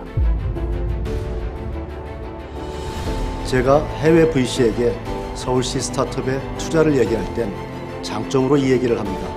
IT 인프라 기반의 높은 R&D 역량과 기술에 대한 특허 출원율을 가지고 있다고. 적극적인 투자로 AI, 블록체인, 생명과학 분야에서 많은 유니콘 기업들이 생겨났죠. 이런 부분이 현재 서울시 창업 생태계의 강점이 되었다고 생각합니다. 의료, 바이오 분야는 개발 기간이 길다 보니까 결국엔 자금과 연구 장비 부족 문제가 발목을 잡게 되더라고요. 예비 유니콘 레벨에 있는 기업들은 외국인 투자자 유치가 불가피한데 실제 외국인 투자자들이 많이 모이고 있고 그걸 유치하기 좋은 환경이라는 점이 가장 서울시의 장점이라고 생각합니다. 서울시는 서울시 자체 재원과 정부와 민간의 투자를 확대해서 투자 펀드를 조성하고 있습니다. 뿐만 아니라 충분한 보육 공간과 연구 장비 인프라를 갖춰서 창업 기업들은 연구에만 전념할 수 있도록 지원하고 있습니다. I'm aware that Seoul is focusing on fostering university students to be the next startup CEOs. 현재 서울시에서는 미래의 유니콘 기업을 꿈꾸는 많은 대학생들을 위해서 34개 대학에서 캠퍼스 타운을 운영하고 있습니다. 현재 272개 창업팀들이 활동 중에 있는데요. 2020년 저희의 목표는 모두 600개의 창업팀이 글로벌 시장에 도전할 수 있는 환경을 만드는 것입니다. 서울시에서는 양재 AI 허브, 또 여의도 금융대학원에서 현장형 인재를 육성하고 있습니다. 이 밖에도 마포의 프론트원, 강남의 팁스타운 등 서울의 곳곳에서 다양한 창업 생태계가 조성되고 있습니다. 국내외 VC들이 서울시 창업 기업에 투자하고 싶어하는 이유는 예비 유니콘 27개 중 20개 기업이 서울에 위치해 있다는 점입니다. 뛰어난 인재와 인프라를 갖춘 유망 기업들이 서울에서 성장하고 있는 만큼 투자자들 입장에선 매력적인 투자라고 할 수 있죠. Seoul has been very helpful in two major ways. The first is helping us to be a very good test bed for our technology. And then secondly, the access to venture capital resources has been very helpful to our business. Through the network and through the events that Seoul has helped us and invited us to, we've been able to get in touch with those very important people much easier. That startups that benefited from this Seoul incubating program have attracted over 300 billion Korean won investments. Also, it has created over 4,000 jobs. 현재 서울시의 스타트업 입주 공간은 2019년 한 해에만 24,000제곱미터가 늘어났습니다. 한 예로 서울 핀테크랩은 100개의 기업, 1,000명의 인원이 상주할 수 있게 되었습니다. 필요한 개발 및 사업 관련 인력들을 확충할 수 있었고 그들이 보다 체계적으로 교육을 받을 수 있는 기회들을 제공해 주셔서 개발 진행이 효율적으로 빠르게 진행되었기 때문에 좋은 성과를 낼 수 있었던 것 같습니다. 저희는 스타트업 아우터반에서 기술 역량을 인정받고 다임러 본사와 한국 최초로 MOU를 체결할 수 있었습니다. 이러한 대기업과의 협력을 통해 기술에 대한 경험을 쌓을 수 있었고 대기업인 벤츠에 저희의 개발 기술을 실용화할 수 있어서 좋은 기회를 잡았다고 생각합니다. A lot of unicorns based in Seoul are doing very well in the global market now, and I look forward to seeing more. 좋은 창업 생태계는 인재, 시장, 투자자 이렇게 세 가지 요소가 갖춰진 것을 이야기합니다. 서울시는 시장, 인재, 투자자 모두 갖춘 창업하기에 아주 좋은 도시입니다. I think like all startups, we want to become basically a unicorn company and to make a change in the world. And we think that Seoul is probably the best place to do that. 한국에서의 기술 개발을 기반으로 전 세계에 AI 기반의 금융 인프라를 제공하여 또 다른 금융 생태계가 만들어질 수 있도록 하는 것이 저희 목표입니다. 전 세계 사람들이 저희의 제품을 신뢰하고 구매할 수 있도록 좋은 제품을 만들겠습니다. 더 좋은 가치를 만드는 글로벌 기업이 되겠습니다. 창업하기 좋은 도시, 누구나 아이디어만 있으면 꿈을 향해 도전할 수 있는 도시. 이것이 서울시의 목표입니다.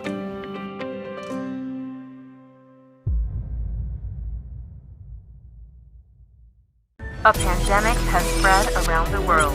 Now, it's time to seek the solution for how to overcome this crisis. The time has come to accept a new paradigm. What should we do now?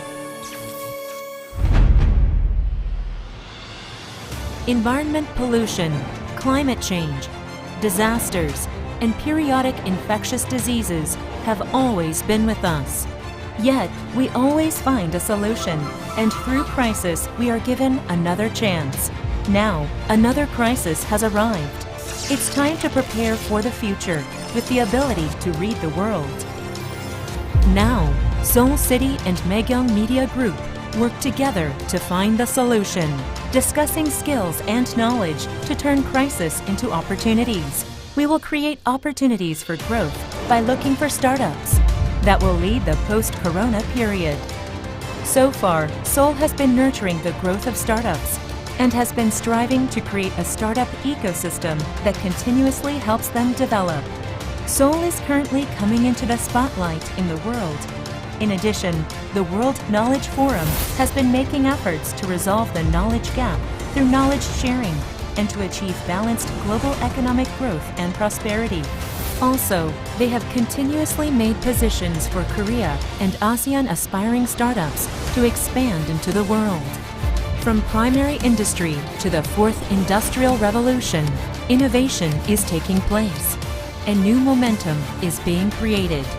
Opportunities to talk and share dreams of startups, an effort to overcome a crisis and make a future, a time to learn insights to succeed in the global market, space to discuss the global situation socially, economically, and culturally, a place that will be a success for entrepreneurs, the public, and anyone who dreams of starting a business.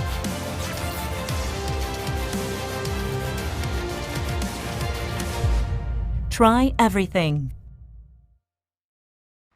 Seoul, city of speed, city of tourism. From now on, a city of startups, entrepreneurs, investors. Try Everything 2020 with the Entrepreneur Institute. Lectures and seminars addressing the current global startup ecosystem. Pitching, competitions, and exhibitions. Confirm the development status of startups with your own eyes. Online for 3 days. Try Everything 2020.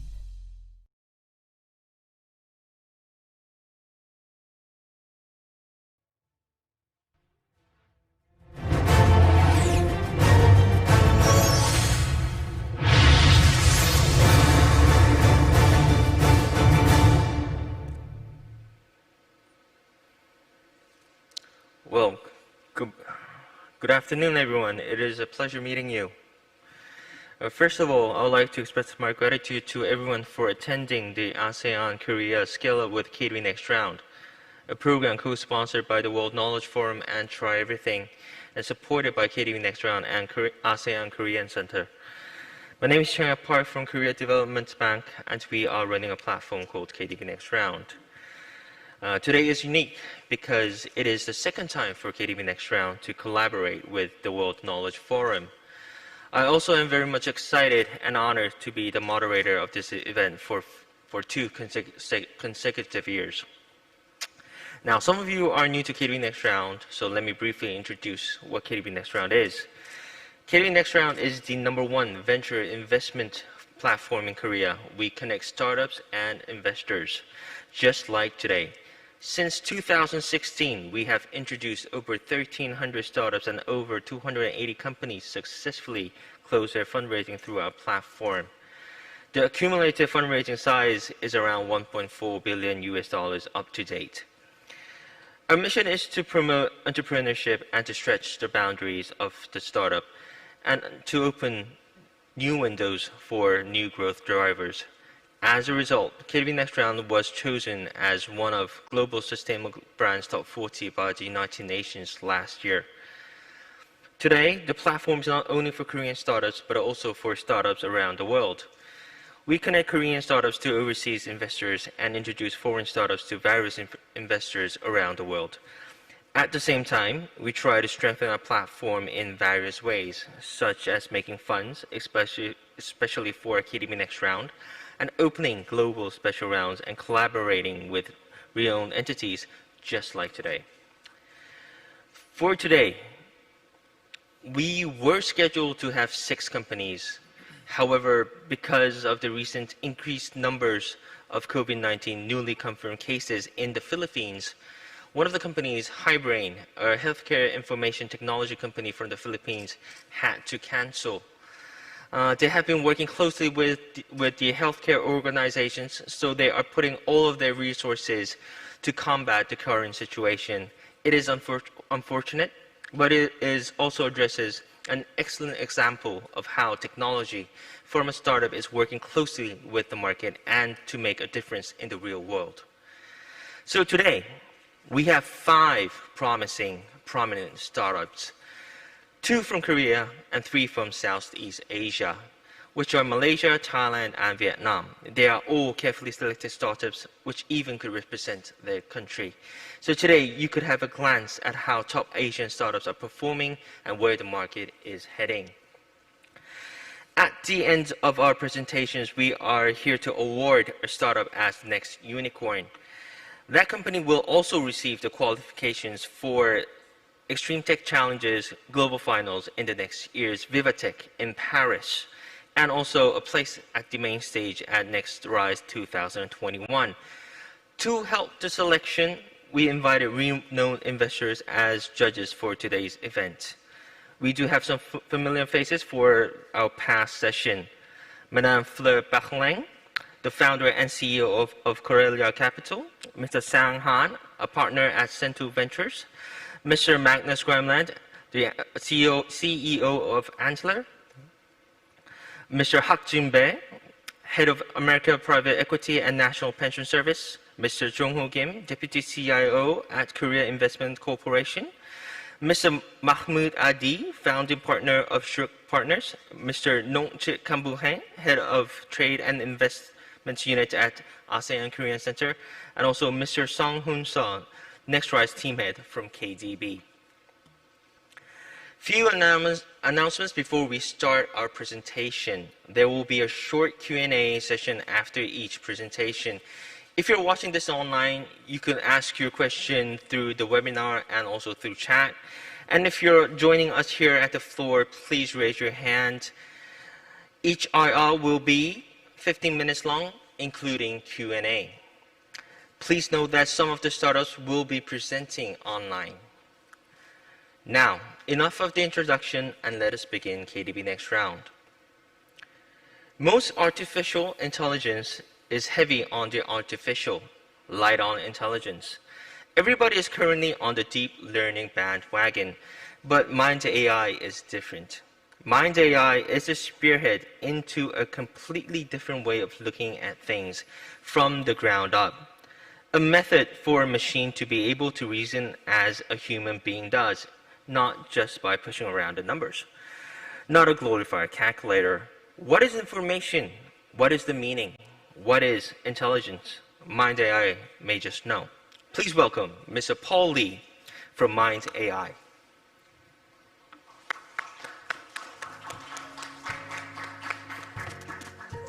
Hello.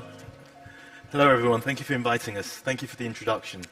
So today, we're going to be talking about Mind AI and what artificial intelligence is. So before starting, I want to show you our introductory video to show you exactly what the company's direction and the ethos is.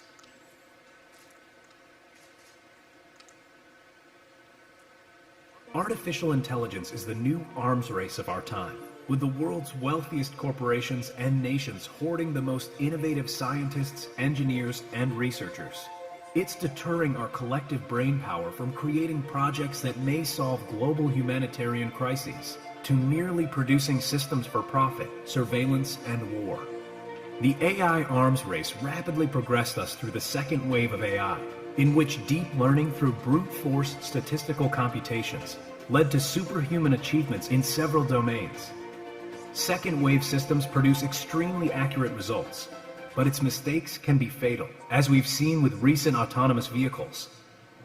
To make matters worse, it's extremely difficult to pinpoint what went wrong within these black boxes. Mind AI was created to tackle the limitations of these second wave systems and bring forth the third wave of AI. Mind is an artificial intelligence powered by revolutionary, internationally patented data structures to perform deductive, inductive, and abductive reasoning. By parsing natural language and breaking down information to its most fundamental level, mind is able to contextualize every detail. This entire process is transparent, allowing us to pinpoint and surgically correct exact points of error. We plan to open source the Mind engine and distribute the ontological database to promote a democratization of power in the AI space today. Building a community of intelligent minds around the Mind ecosystem can allow us to turn the tide of the AI arms race, promote benevolent progress rather than narrow self-interests, and ultimately, advance humanity as one. So as everyone knows, the current state of artificial intelligence is mostly neural networks. Now, they deal with a lot of data, a lot of supercomputing powers, but at the end of the day, what they're doing is they're approximating. They're not actually understanding natural language. They're approximating with calculations of probability and percentages. Now, this is very good for some parts, because we believe at Mind AI that AI is not just one company or one country leading the technology. It's actually an integration of multiple technologies in that AI space. The problem with the second wave systems is that there's no context and there's no ability to reason. Now, DARPA has given their criteria for the third wave of AI, and that's contextual adaptation, but also the most important thing is transparency.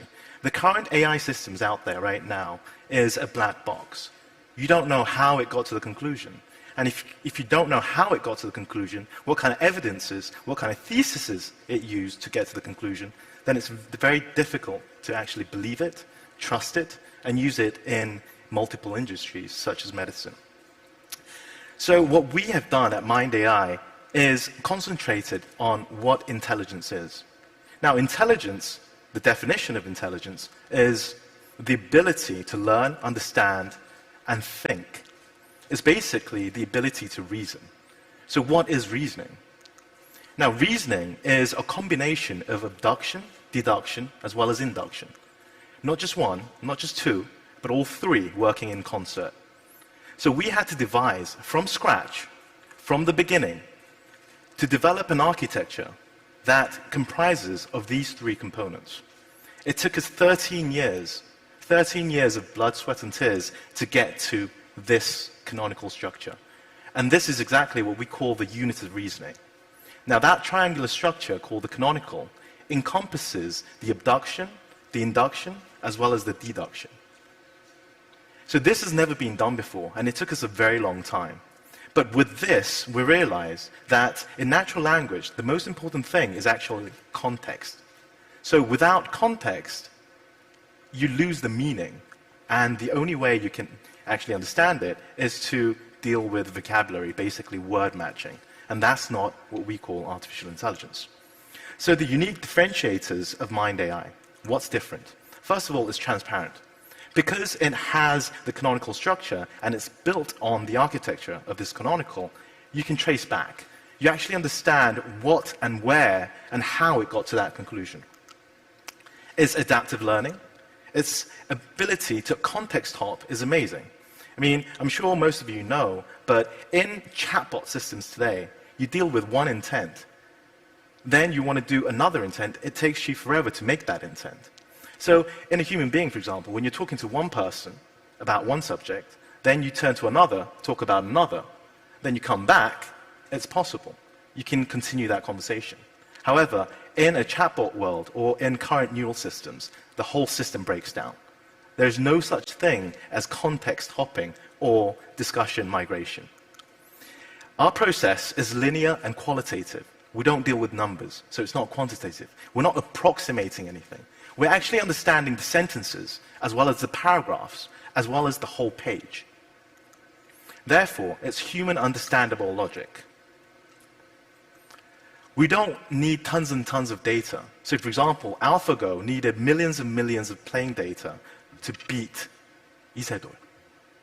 The reason it needed that is because it was calculating the probabilities and the percentages in order to get to the next move. However, what we need to do is educate and show mind exactly how to play Go, and then it will be able to play it. It's a symbolic paradigm. That means it doesn't matter which language it is. So currently we're focusing on English because that's an international language used mainly today. But it can be in Korean, it can be in Chinese, it can be in French. It doesn't matter. Also, we're not just concentrating on one domain.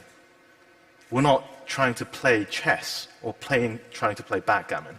We're actually trying to use this in real life.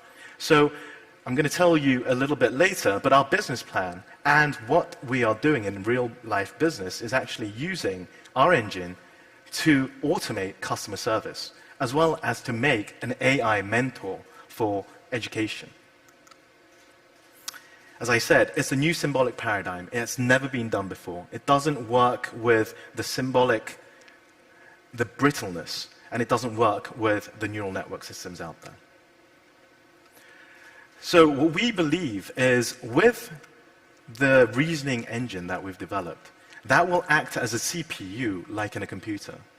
But as a computer, you need a graphics card, you need a keyboard, you need a mic, you need a speaker. Same way, artificial intelligence needs to be integrated. But what we are focusing on is the intelligence, the reasoning part. Now, for actual business, what are we making and how are we commercializing this? So Mind Expression is the product that we're building right now, and we're building it like so, with an user interface, and it's basically an infrastructure of a conversational artificial intelligence. So you can actually develop a chatbot in multiple domains just using your ontologies. Now these are the current partners that we are in commercial agreements with. So True Communications in the telecommunications sector, they have 38 million subscribers, and they were using Google Dialogflow to build their chatbot system. And we offered to them that, why don't we try to mimic what you can do right now, but we can do that in a week. And after 8 months of proof of concept, we went into a commercial agreement that we are going to be automating their customer service chatbot, and our first product will be coming out at the end of October. Also, in education, ST Unitas is a company that's acquired Princeton Review. Now, everyone knows that Princeton Review was one of the leaders in SATs as well as GREs and GMAT problems. Now, in GMAT problems, there are sections called reasoning problems, and it consists of word problems that need intelligence or reasoning in order to solve them. So what we're trying to do is try to solve that problem, and we actually did that yesterday. So we're going to show you the question that we solved, and we're going to show you how it got to the answer. The difference between the conventional, the chatbots, okay, is you need to build these kind of intent diagrams per intent. It takes forever for a developer to actually build this. Now the problem is, what happens if there's a new feature or a new function that you have to add? Then you have to train it, you have to build the diagram again, and you need to keep on building. However, at Mind AI, you don't need to do that. We transfer this manual into the canonical structure in one go. This is done automatically. So with the common sense knowledge that we've aggregated already in the telecommunications sector, we just need their transcripts of what they used or what kind of questions that the consumer is asking. So the responsibilities of True and Mind are set in this way. So True actually gives us the chat transcripts of their consumer logs, and we understand it in natural language. We convert that into our canonical structure. And with that, we can actually understand and build a chatbot that doesn't need to be built in diagrams. The manual is actually the programming tool itself. And this is the UI, this is the setup console that we're going to be opening in October. We have a great team of founders. Two of us have founded the company in 2018, but like we said before, we were an R&D company for about 10 years, just trying to develop this algorithm. We've exited 3 companies together already, so this isn't our first startup. We have chief scientists as well as computational linguists, as well as lift engineers. So we're about a 25-man team currently. We've won several awards here in Korea, the most being we won the AI Awards. We won one of the Innovation Awards, 2 in a row actually, and then we also won the Brand Awards in 2019.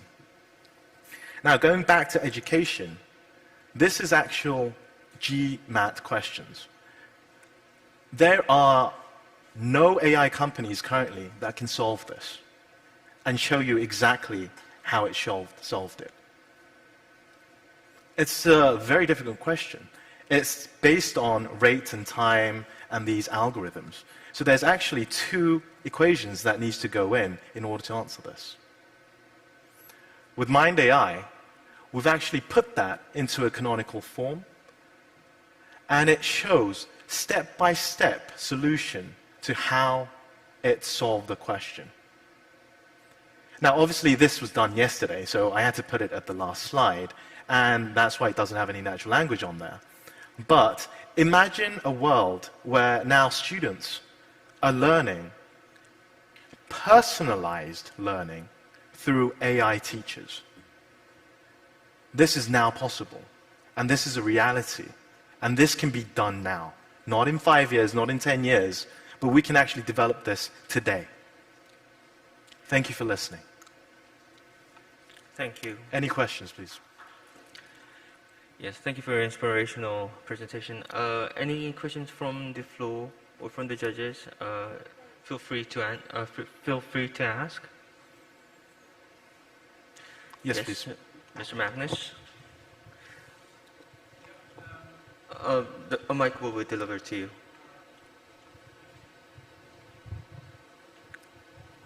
Hey, thanks a lot for the presentation and congrats for the progress. Could you share a little bit about your progress of the product, the state of where it is now, and also your kind of distribution strategy? Absolutely. Would be terrific. Thanks. Absolutely. So we wanted to actually put the 3-year roadmap in here, but obviously because of the time we couldn't. Now, we're focusing on multiple domains, but because we're a startup and we have a fixed number of manpower, we have to focus on domain by domain. So we've chosen telecommunication as a start. And we're not just building a normal chatbot that we provide to True Mobile. That's not what we're doing. We're actually building an infrastructure of conversational AI engine. That means it's not just for True, it's actually for Verizon, AT&T, British Telecom, SK, KT. Any telecommunication company, anywhere around the world, will be able to come on and actually build their own chatbot for their system. So that's what we're building. And we've been building it for 8 months thus far. So our alpha is going to be launching in October end. Our full-blown product, because as you know, with products, we need to go through some tests, we need to go through debugging and things like that. So we're planning to release it February next year. But also, we're not just focusing on the telecommunication sector, as I told you. Because we have other partners who are interested in the Mind AI technology, we actually jumped into education as well. And we realized that we could actually solve this. We could actually solve GRE reasoning problems. And we could actually tell people how we solved it. So as I said in the presentation, it's not a black box. The current AI universe right now, the holy grail is, first of all, is transparency, and it's automated reasoning. We're attacking both. Thank you. Thank you. Any other questions from the floor? Yes, please. Mr. Mahmoud.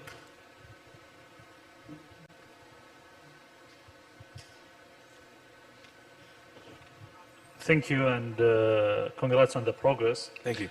Just to understand, how do you think about your fundraising? How much you raised and where are you going next? Sure. So right now our pre-valuation is $30 million and we're at seed round. So it's a very big valuation for startups in Korea, but we don't consider ourselves solely a Korean company. We've raised $4.4 million thus far, and we're thinking of raising between $6 to $7 million for our seed round. Now, obviously, because our product's in our roadmap and it's coming out, very, very soon with partners that are big conglomerates, we plan to start making revenue in 2021. So obviously, our Series A round is going to have a different valuation. Thank you. Thank you. Thank you for your presentation. Please give another round of applause to Mr. Pauly. Thank you very much. So for our next company, everything now is on the move and we are entering the age of mobility. Yet the aftermarket automotive industry is still not running digitally. Let's see how Serve, a company from Malaysia, has made its mission to simplify vehicle ownership and building an end-to-end mobility platform. Please welcome Mr. Arif Imran from Serve Technology. Right, thank you. Hi, everyone. Good afternoon. So my name is Arif. I'm from Serve. Let me present to you our main product, which is the Vehicle Super App.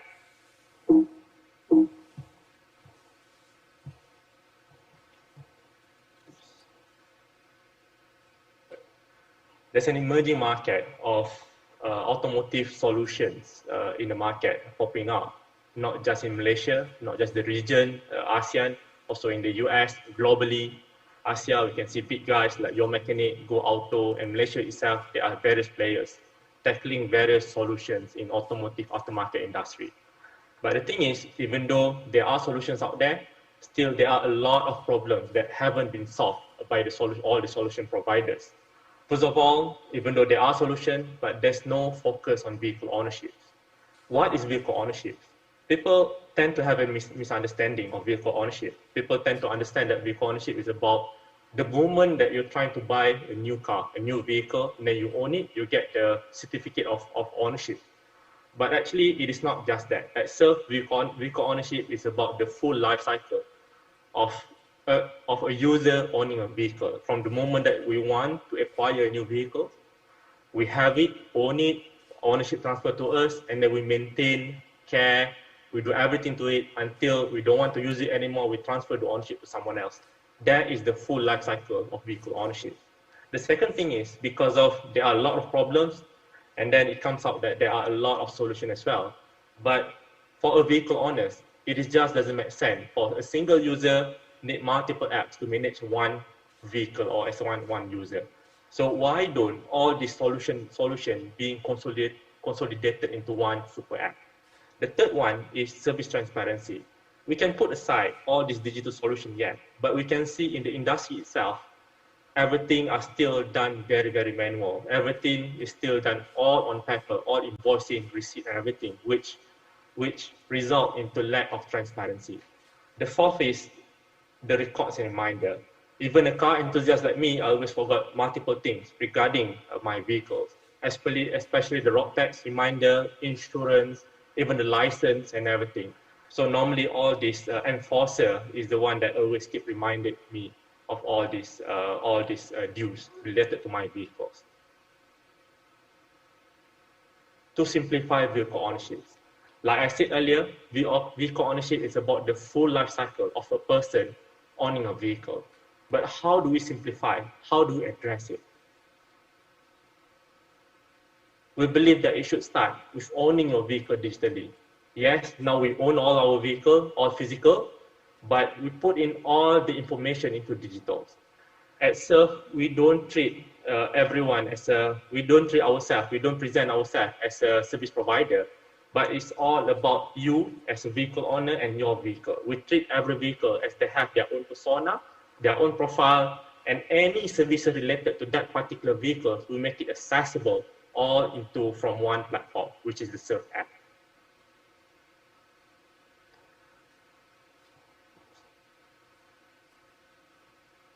Having all the services on board, we have to make sure that everything is transparent.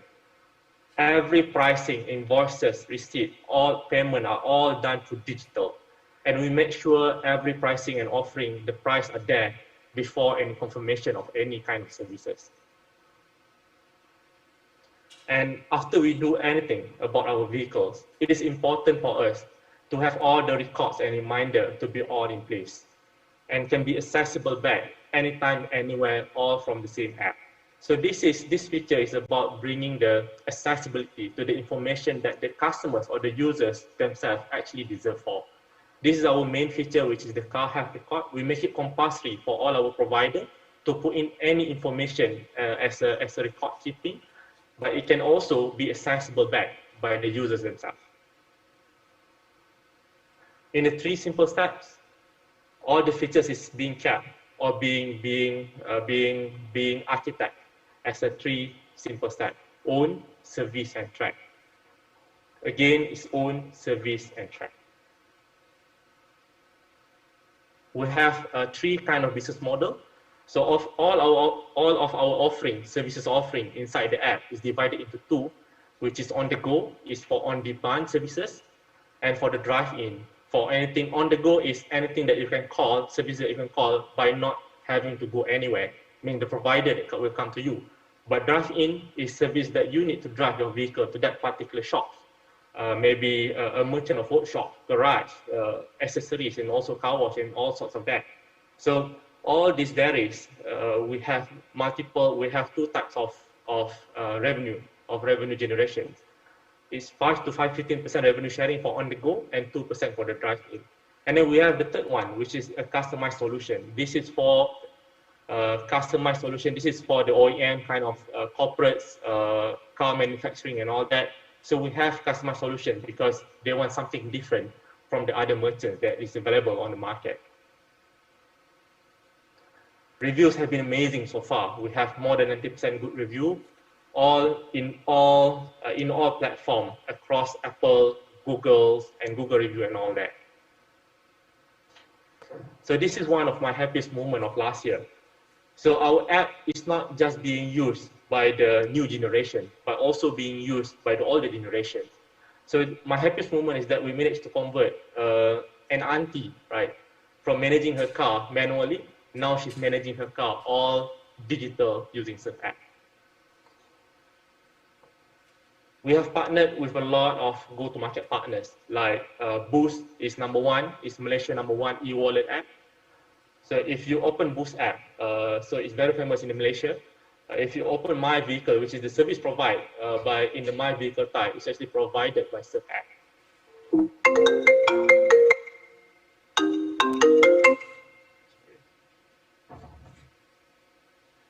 We have also partnered up. We have also tied up a strategic collaboration with Grab, one of the biggest startup or scale up in Southeast Asia, to provide a benefit to all the e-hailing drivers in the market. User growth also has been amazing. Last year was actually our validation stage, not even a growth stage yet, but we managed to quadruple our numbers in every aspect, not just revenue, also in number of users and also number of active users. Now we are at the number of more than 70% active users from all our actual users. Income growth also has been amazing. We managed to triple the number, and we are still on track. Even the COVID or COVID-19 situation, we are still on track to at least double our number in income number. We work a lot into collaborating with others. We know building ecosystem around vehicle ownership is a big thing, and then we can never do it all of it alone. So we work hard. We work a lot on collaborating with others, as in service partner and also go-to-market partners. Most of them are corporate, startups, even big guys and small guys. We work with everyone. And because of all our collaboration effort, we managed to keep our our cost of acquisition very, very low, right? Up to until below 20 or 30% to acquire compared to the lifetime value of every customer, which enable our clear path to profitability. And then we are targeting to have at least 1 million number of vehicles by the end of next year.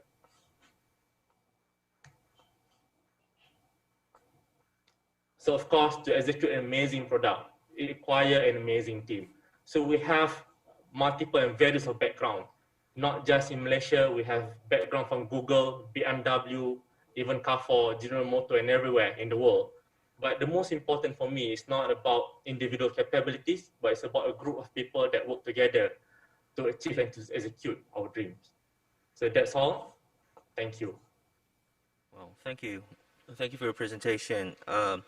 One of the judges are joining us online, Sang-Han from Central Ventures, so he cannot actually raise his hand because he's in Singapore right now. I would like to give Sang-Han the priority of the first question for this company.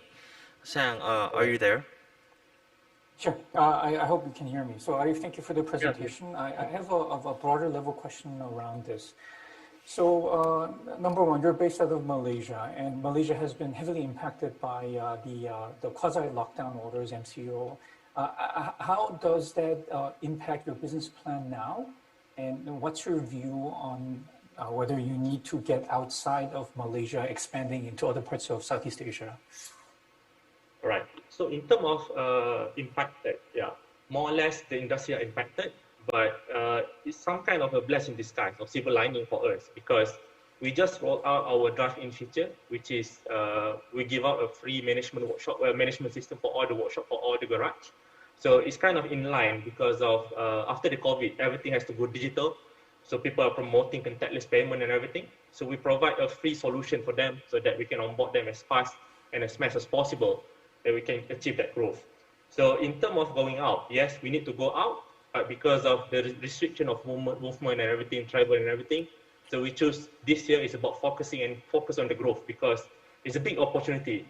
Now we just acquired a number, a 5-digit number, more than 10,000 number of merchants to be onboarded, like face by face. So that's our strategy now. Onboard all over Malaysia first, then we go out when the movement is being open in future. Thank you. That's very good to know. Thank you. Thank you. Any other questions from the floor? Please raise your hand. Yes, Mr. Magnus.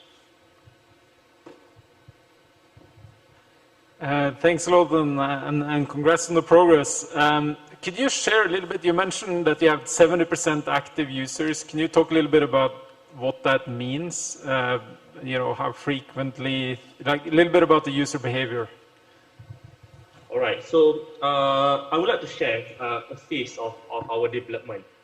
At the beginning, early of last year, so our activation was just around, I would say 5% from the whole number of users, because what they can only do is just a request for service, any on-demand service related to their vehicle.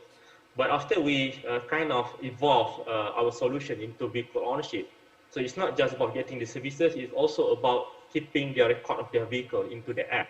So we choose activation. So what they can do with the app is that first they register as a user, then they register their vehicle. They can keep in all their record as a reminder and everything. So they can they can make a reminder of license renewal, road tax renewal, and also service renewal, service due and all that. So we consider that as also as an active user. And then after that, when they have a service reminder, then they call for service. This is also considered as active. So basically, what we are seeing the behavior of last time, people who download our app will only use it at least at most twice or 3 times a month, 3 times a year.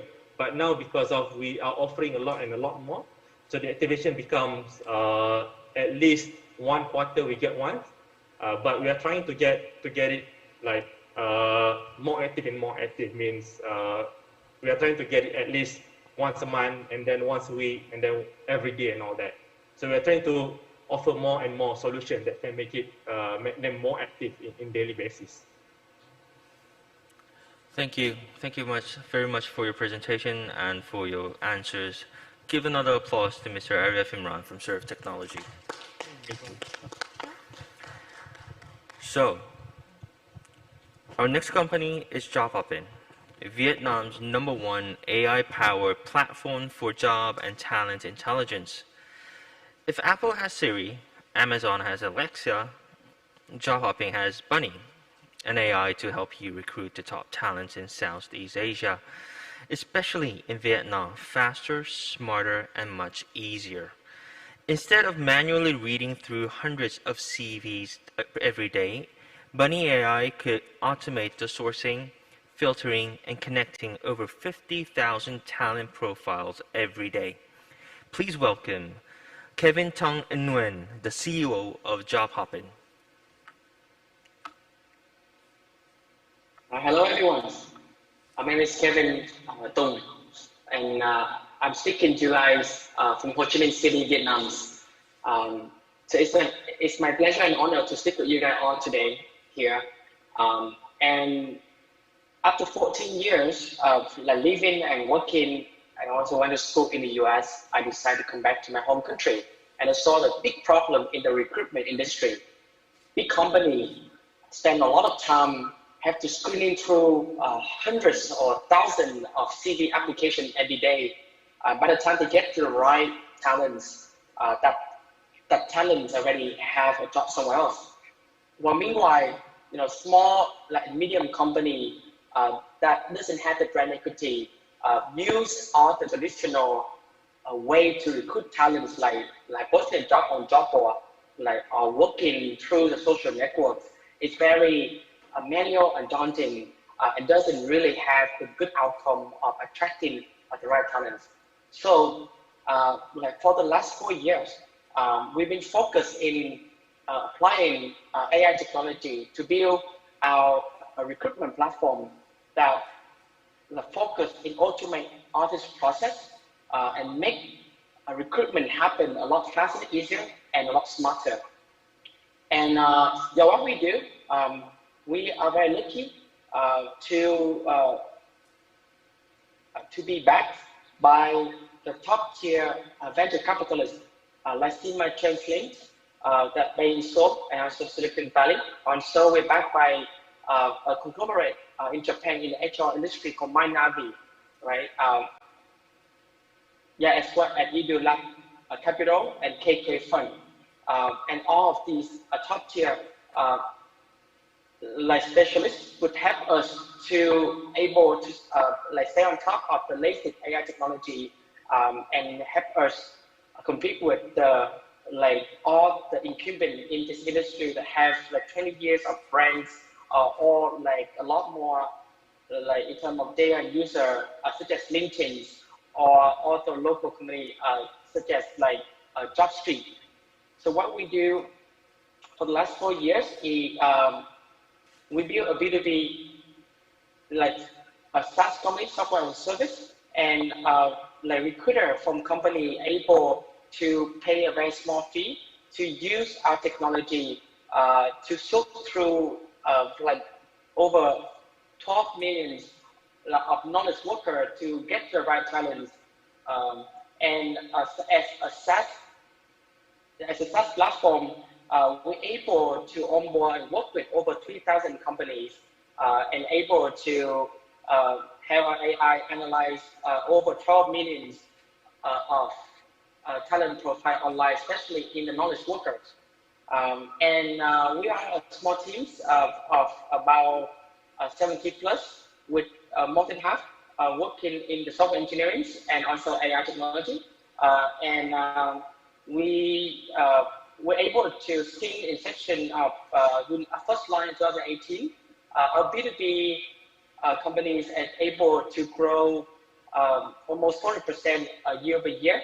And even during the time of COVID-19, we lost a lot of clients in the sector of F&B hospitality, but our growth in other sectors, ICT or financial service, were able to help us make up for all the loss, and we project to be profitable by October of next year with current growth. And by the end of next year, we're able to project like at least still like more than double of our growth for the last 2 years in monetizations, and we're able to like launch our we are able to have our Money AI, which is the name of our recruitment platform, a lot smarter, so be able to have more like not only B2B but also like our job seeker in Vietnam access to opportunity all around the world. And these our team behind the teams. We are combined with a lot of technologies, data sciences, and so product people that combined be able to raise over $100 million before we get together. I jump up in, and we also have expertise to build products that utilize over by overs of hundreds of million users in South Asia. So we understand not only technology, but we understand the behavior of our users in South Asia, especially Vietnam, to build a product that really solves the problem of our user. So how does it work, right? A lot of people in like AI, the #1 AI technology in the HR industry would immediately think of LinkedIn, as they have over 600 millions of users like worldwide. In Vietnam, LinkedIn have less than 2 million users, and AI LinkedIn only able to understand, to read and to screen to of English like information, just like in the CV or in job descriptions. For our Money AI, not only English, but we're also able to understand Vietnamese language.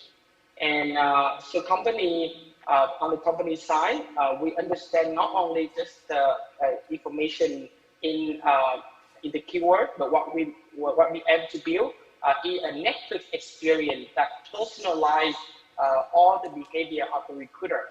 So one like talent profile may be suitable based on just simple CV details to one recruiter, but will be otherwise not suitable for the same member of the same team.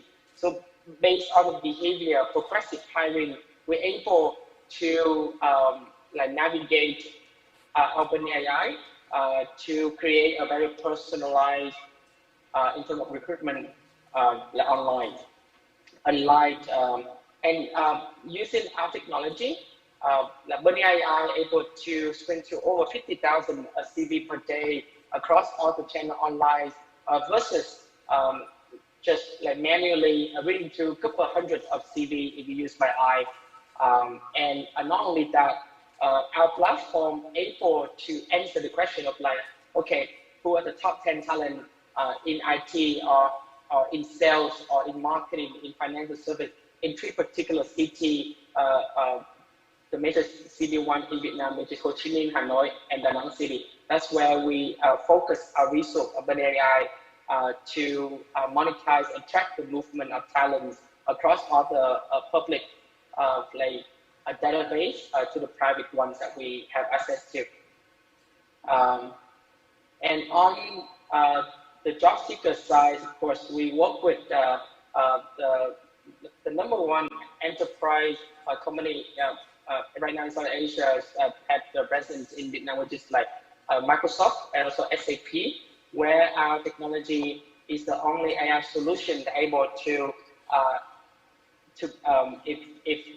work with all the corporate such as like Vitel or Suvicos that every day they have like tens of millions of data of CV that utilize our AI to process, right? So all kind of CV in all kind of formats, from PDF, docs, or even picture, right? Our AI technology can have computer vision to screen to and able to parsing not only just like the data on the CV, but able to provide more real-time market intelligence, such as salaries or ranking based on skills and online behaviors of changing jobs.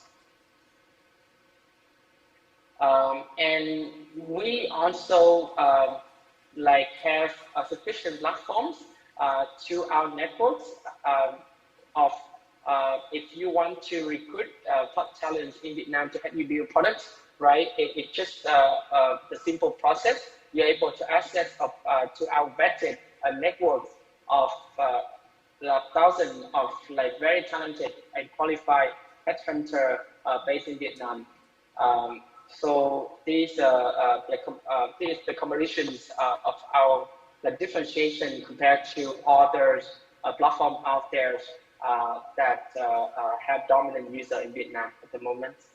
So we focus for the last 4 years, we're able to already analyze over 1.8 million now unique English and Vietnamese talent profile, our over 12 million of online profile that have behavior. So what we care about is when AI was able to monetize all the information of talent online for the last 30 days.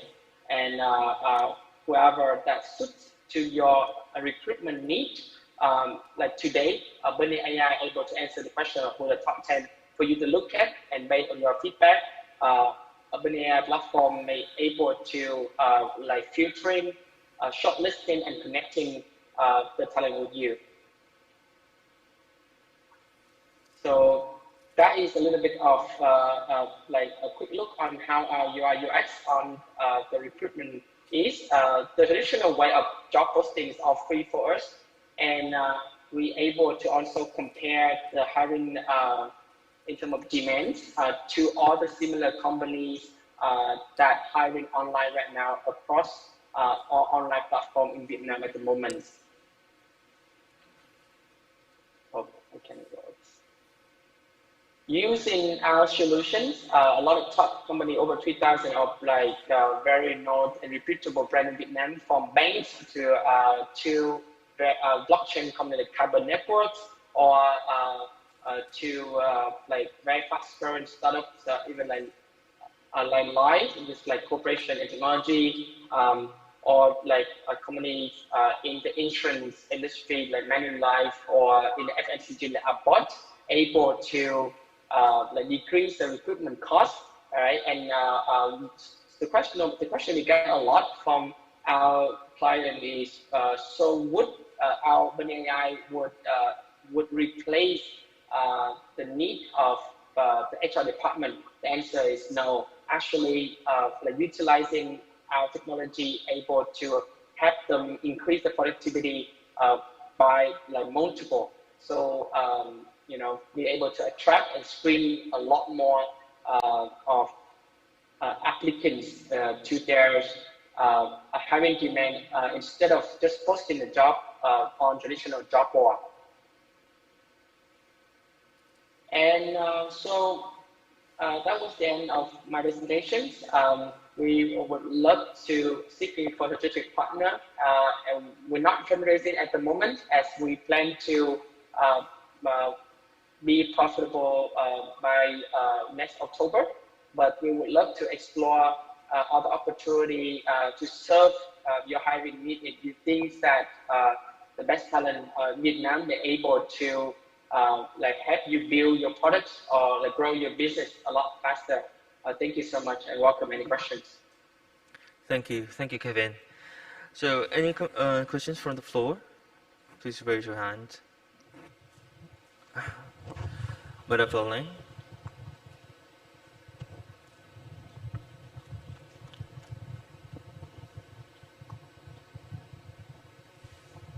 Hello, thank you for the presentation. I have a question regarding the talent pool. So I saw that you have something like 2 million active users. I was wondering, how do you acquire these potential candidates or profiles? And do you have cost of acquisitions for these profiles?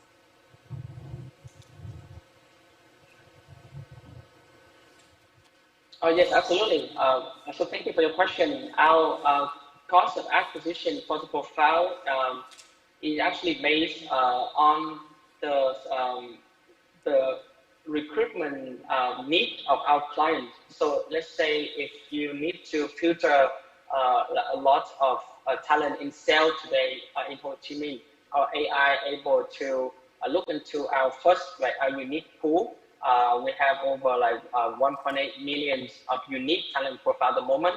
And then we cross monitoring, checking to see who are the most active in the last 30 days in those like unique pool like compared to online other platforms such as like in Vietnam, each of the vertical, like in the finance industry, the marketing job industry, everyone like have the job board and like also like had a talent database. So via our client access, right? Instead of they had to manually searching for talent that's suitable for their need and screen through hundreds and thousands by themselves, use our money, we're able to like mappings and tracking all the signal that the talent is actually hopping for jobs, and that is how we're able to acquire the profile of the talents, not just the CV, but also the signaling that they're looking for similar, the suitable job for them, and also match them if we send them emails and also SMS to convert them to apply for our companies that subscribe for our solutions. So we have we analyzed for the last like 4 years over 12 million of data online in the targeted sector of our like white collar, and we only focus in knowledge workers, which are those like job seekers or talent that have second language at their tools, and so have able to in the sector of financial service, professional service, education, real estate, and also ICT. So that is the group of like in terms of data segment we focus in monitoring. Thank you. I have a question from the webinar. I'll just read it to you. So, what do you think your competitive advantage are compared to your competitors, such as LinkedIn? And do you have any plans to expand to other SEA countries? Yeah, absolutely. Thank you so much. Our advantage in the end is how we're able to provide a better AI recommendation for our clients. And then when we open our networks up for all the job seekers to able to build a more trusted community, because in Vietnam, there's a reason why LinkedIn is here for years, but the growth has been flat because the same products that are successful in the US, the same community that only have to use English, right? And it's not localized enough to understand the pain points of our local user. So we launched our B2C products by end of the year, and we already we just launched our chat features just a couple of days ago, and we already have like 1,000x of in terms of daily active user. So the B2C products will be not only just English capability of recommending better job opportunity, education opportunity, but also the professional connection opportunity between our 1.8 million plus of like user in Vietnam in Vietnamese, not just in English. And of course, our goal is how to bring the best jobs. The world's already flat, right? The digital adoptions rate because of COVID-19 has already impacted severely to the day of how the future of work. Right now, like remote work, offshoring, utilizing talents in like in markets like Southeast Asia to get the jobs that can only be done before in first world countries like Korea, Japan, US, Singapore, now can be done in place by the supply of talent in Southeast Asia. So we are already like working with our strategic investor in Japan, right, to able to have access to the demand of talent, especially in the ICT. That's why MyNavi is our one of our anchor investor. They're also the owner of #1 IT job board in Vietnam with over 2 million of like visit. It's been investing in our seed round, has constantly support us closely in our AI development technology. So if you have a need to hire talent in Vietnam, yeah, please let me know. Thank you. Thank you for your answer. And thank you for your wonderful presentation. Give another applause to Mr. Kevin Chung Eung-wen, the CEO. Good job, Hopin. So for our next company. So now we all know that many diseases are closely related to our genetics. In other words, we could be born with an illness or genetically weak to some disease. Today's medical technology have been improved significantly for the past decades, where we could identify and diagnose a disease swiftly. However, that is not the case for every disease, and especially for rare diseases. A rare disease is hard to detect and have to go through various tests to confirm it. 3 Billion, a Korean company, is challenging this problem by using AI rare disease genetic diagnosis. Please welcome Mr. Chang Won-geum, the CEO of 3 Billion. Thank you for the introduction.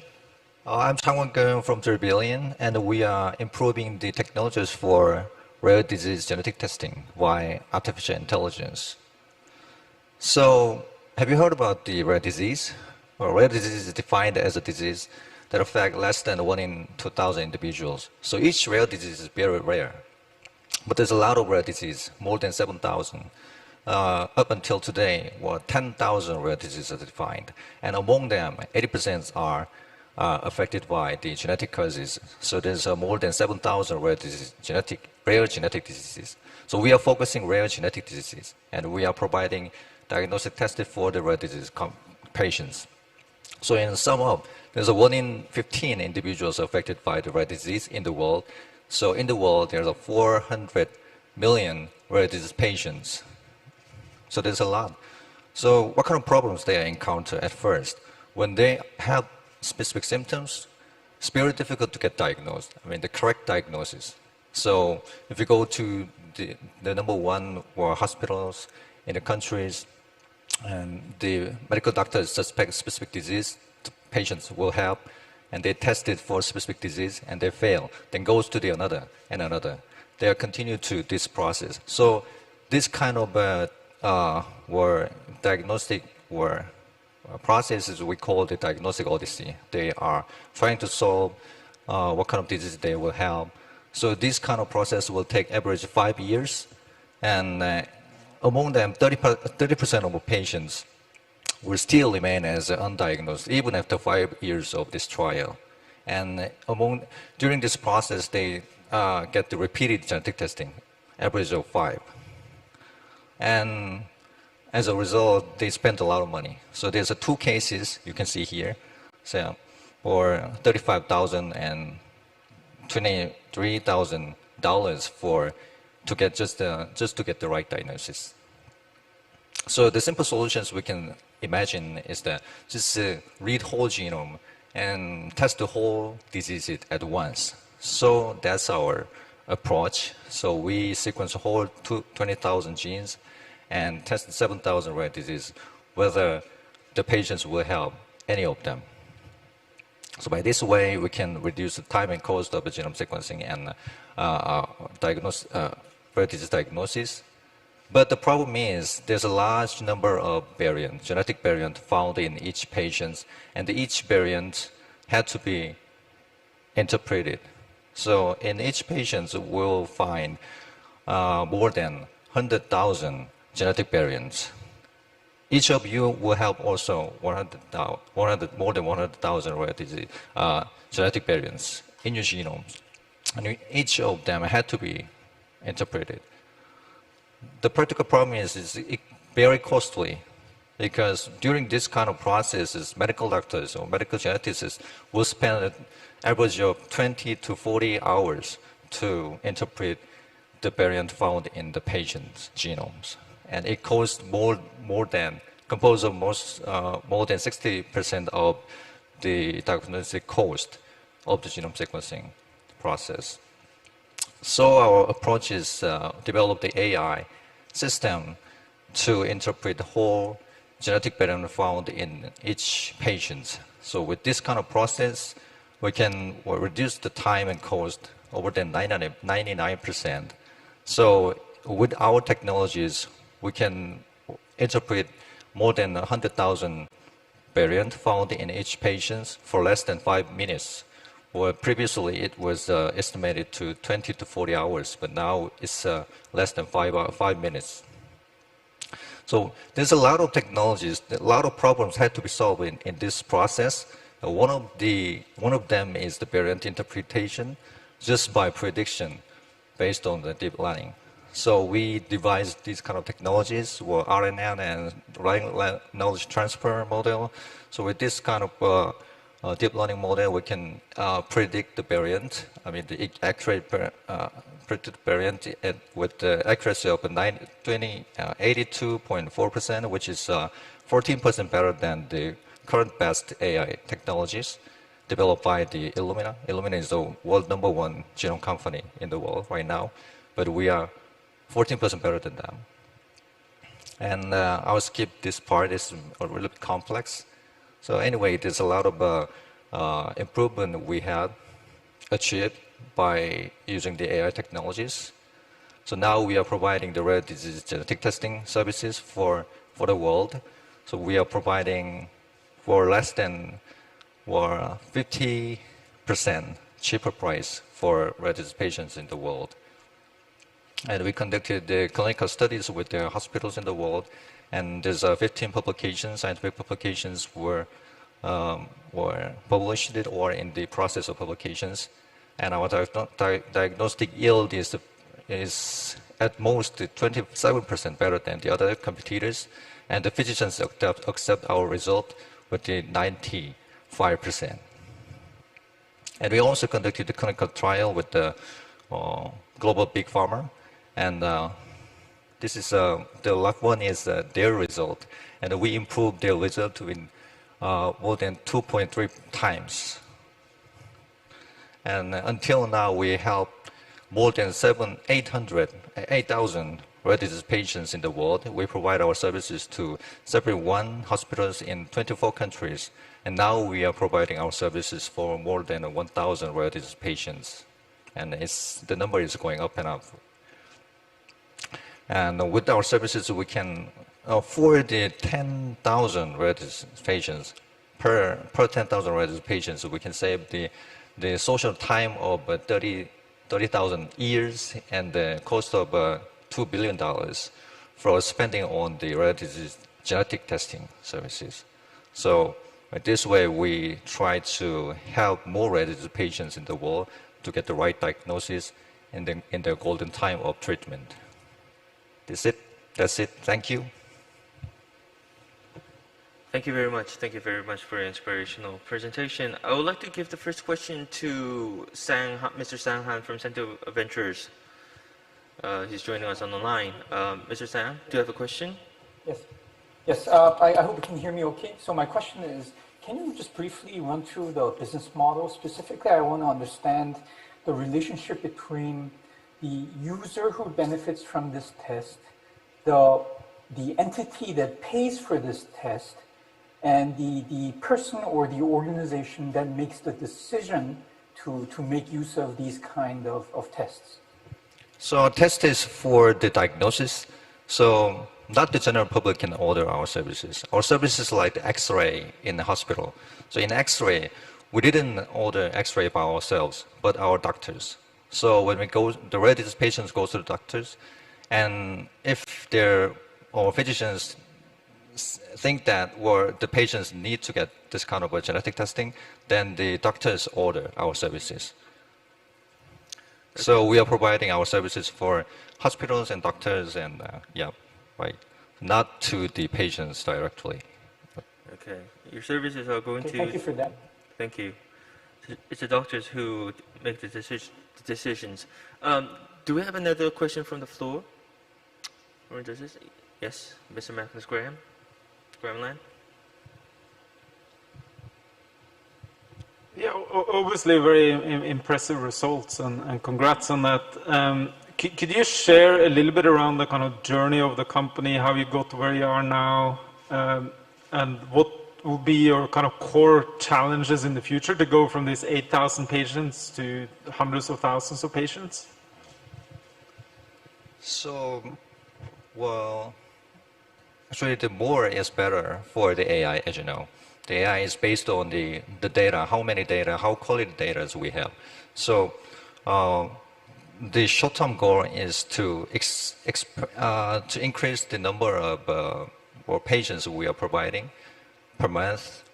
From now it's 1,000, but we are aiming to more than 10,000. That's our short-term goals. And as our work. Sorry, how do you make that jump? That was a little bit what I want to get into. Like, how do you? Well, what are the barriers to get there, and how do you make that jump from 10,000? Now we are expanding our services to the different countries and different organizations. I mean, the hospitals. So now, as I mentioned, we are providing to the 71 hospitals in 24 countries, but we are expanding our services to more than 24. But this year we are going to expand to 50 countries. Well, next year we're going to the 100 countries, like this way. So this is our method of expansion right now. Yeah. So to achieve that goal, we need to get the more license, the more accreditations to each countries. So that is kind of a bottleneck for us to expand our services to the different countries. But we are going to solve this problem. Yep. Thank you. Thank you very much for your presentation. Please give another round of applause to Mr. Chang Won-gu. Thank you very much. Thank you. So the next company will be our last company of today. So next up, we feature a special contestant from Southeast Asia that has been growing rapidly in payment tech, 2C2P.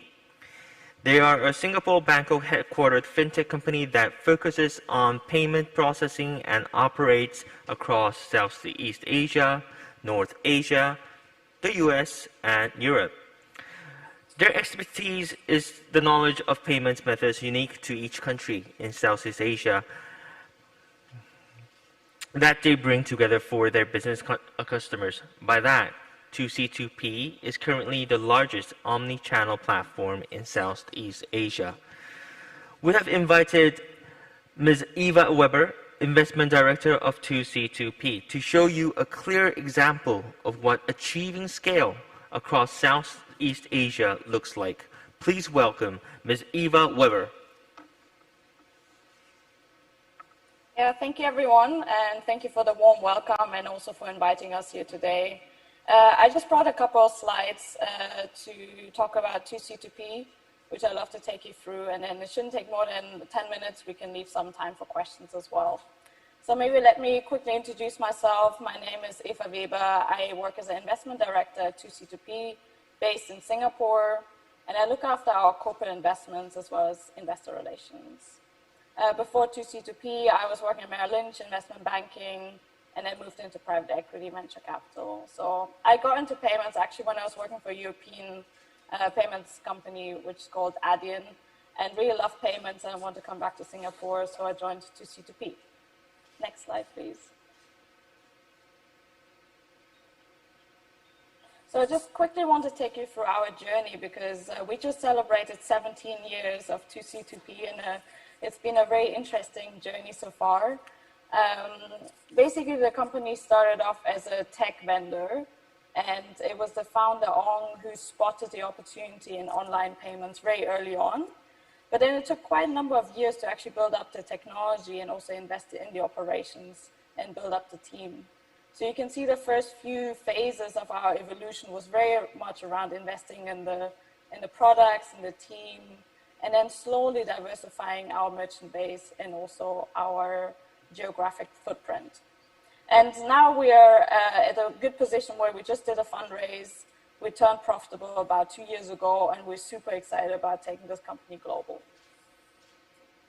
So how did we do that? We really sort of started in the travel segment, and then quite quickly realized that you actually have to diversify it in the different industries. So we went across all industries such as e-com, marketplaces, retail. And I think, especially looking at the last few months, that really served us well, having that large, diversified merchant base and sort of buffering some of the impact that we felt through COVID. And the same goes for our markets. We started in Thailand and Myanmar, but then also saw the opportunity building up essentially a regional platform through which we can serve our merchants through one integration across multiple countries. And in terms of the products, we started in acceptance products, which is the processing, acquiring of transactions, but quite quickly then also went into issuing, and then more recently into payout, remittance, and also digital goods products.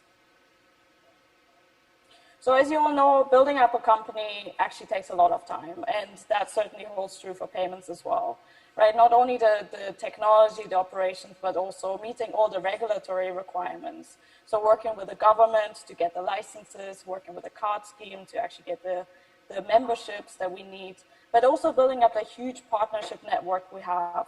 So banks, retailer, but also even postal services that are acting as acceptance point for us throughout the regions. So we have more than 300,000 such locations now. And I think one of our key differentiating factors is really having a local team. So that took a lot of time. That really just sort of undermines how important it is to find local talent and really invest in the best team, because ultimately it is about technology, but it's also the way we serve our merchants. We really have to understand what's happening in the markets, and in order to be quickly or in a position to quickly respond to their needs. So we need that local understanding, local needs, and really sort of tailor our products to the local complexities. So by now we have about 400 employees across 11 locations, and we're headquartered in Bangkok, but also in Singapore. So to this slide, the value proposition, I put that in because I think especially payments is such a crowded and competitive space. You really have to be clear about what is your value proposition to your merchants. So who are our clients? Our clients are the large, complex enterprise merchants, typically multiple countries. They're looking really to us to help them simplify complexity. And why do they choose us? Well, they choose us for a number of reasons.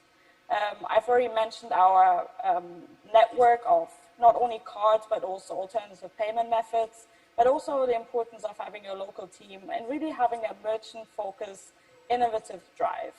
So we believe because we establish direct connections, we can really deliver a product which is superior to some of our peers.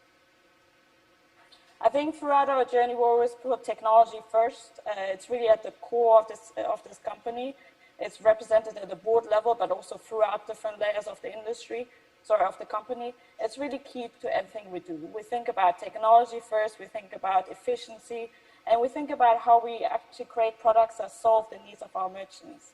So we don't sit in a room with a whiteboard and we sort of, strategize or think about what other products we could create. Instead, we listen to our merchants and really trying to understand what we can do to simplify their life, to take the headache out of payments, whether it's the transaction flow, whether it's the settlement processes, whether it's the FX, whether it's the reporting or analytics we can provide to them.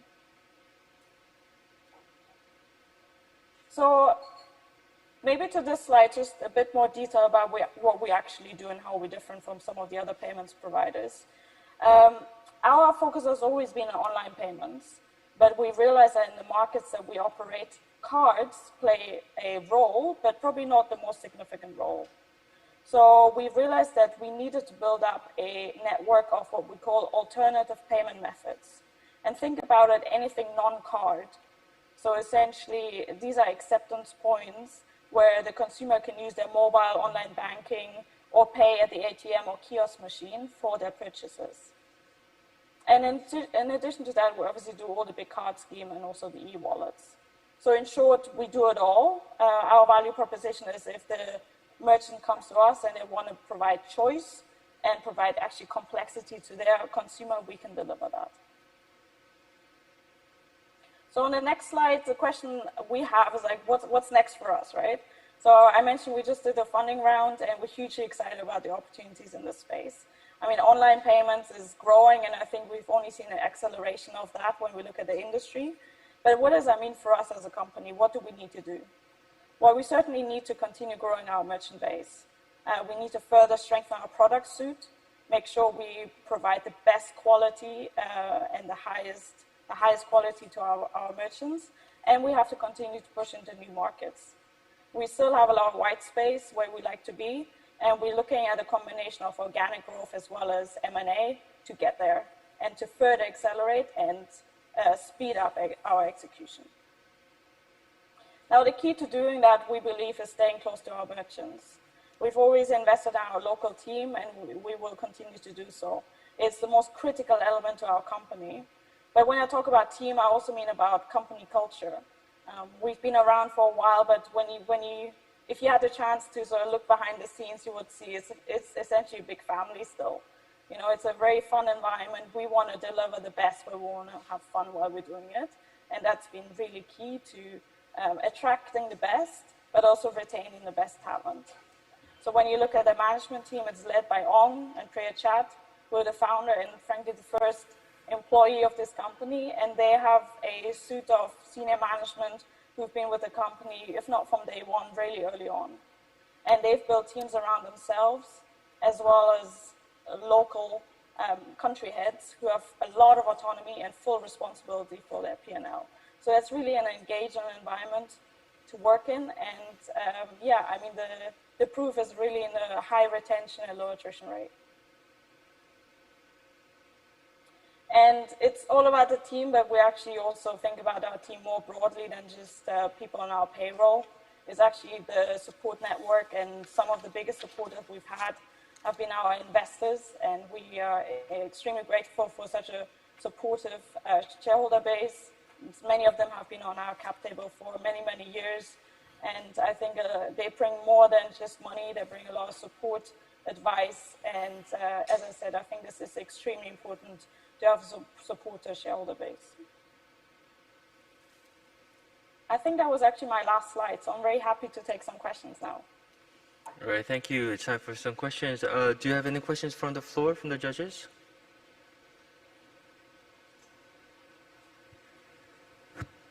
Yes.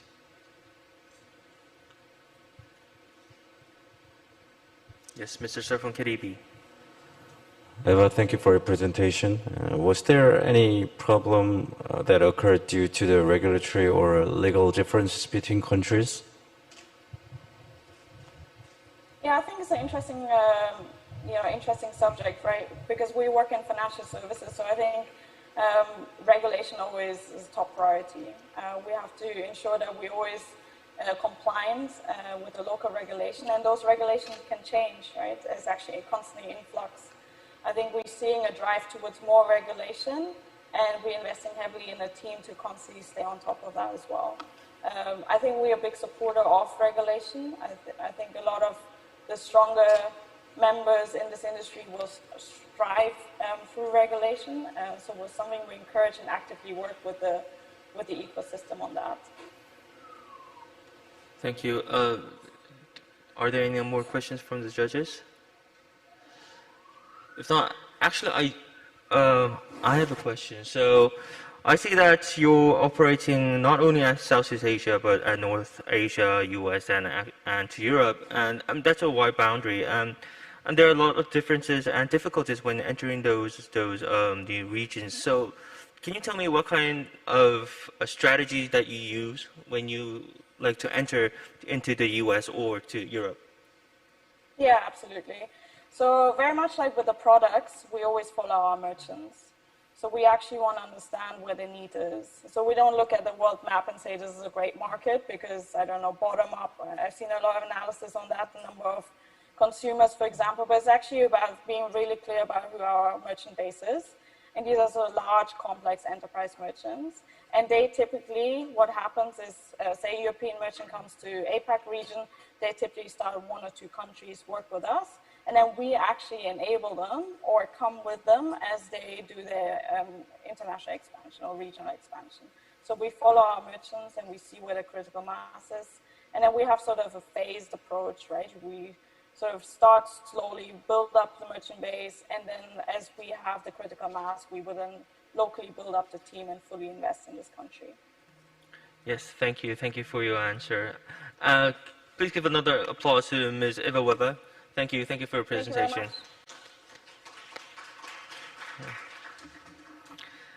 Thank you. That was our last presentation. Judges, can you please finalize your scoreboard?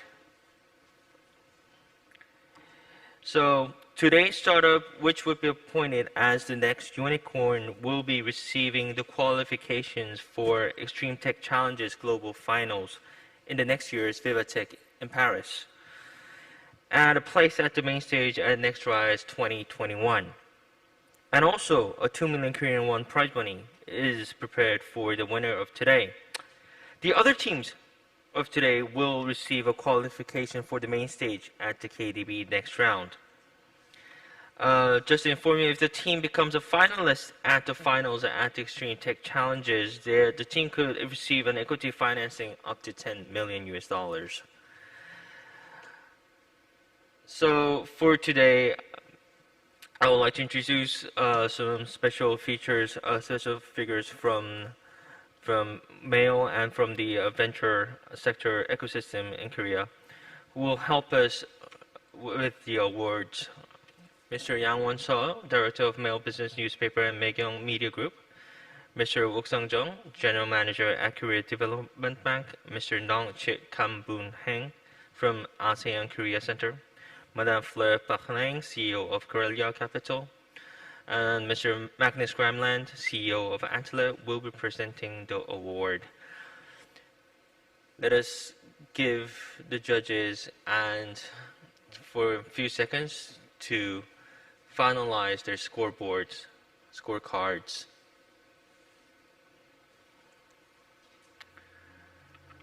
So as we are finalizing, does any one of the judges want to have another question to any of the startups that you wanted to address but had failed to?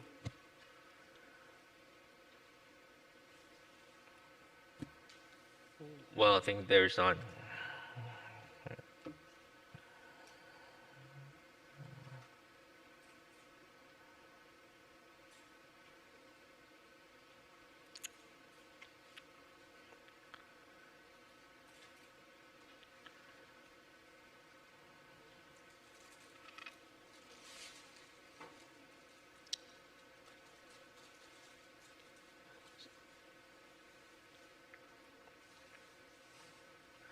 So as I mentioned before,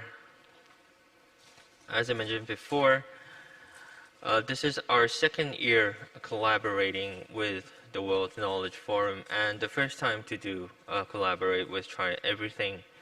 The last year winners were H-Lab from Korea and CATA, a fintech company from Indonesia.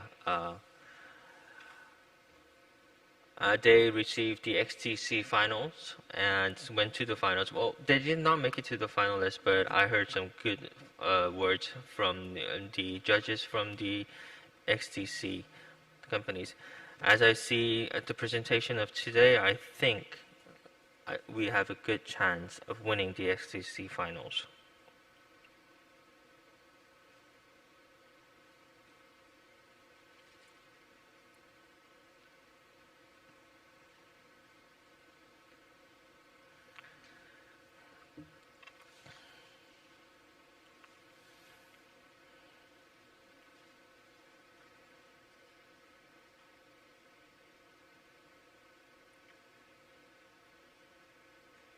Now I see the staffs are busy calculating the scoreboards.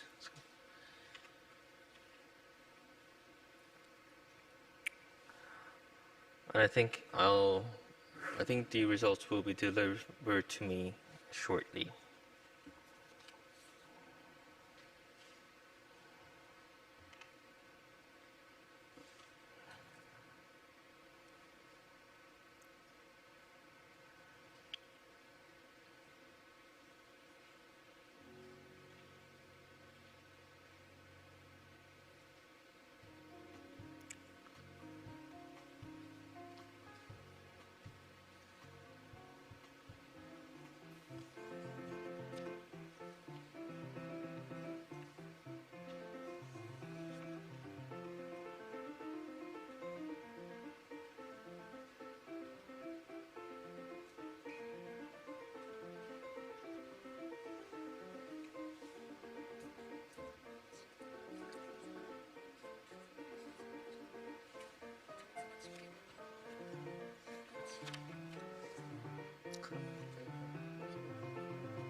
Sorry for the time. I think we're still evaluating the scorecards.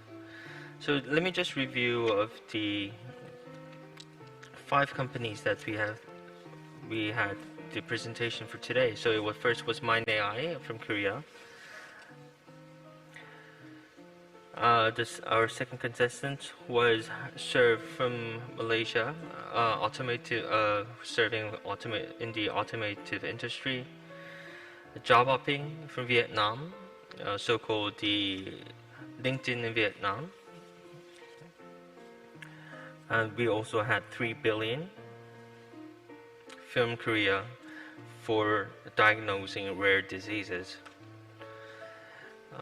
And our last contestant was 2C2P from Singapore and Thailand. It's a fintech payment company, and it is the largest omni-channel platform in Southeast Asia.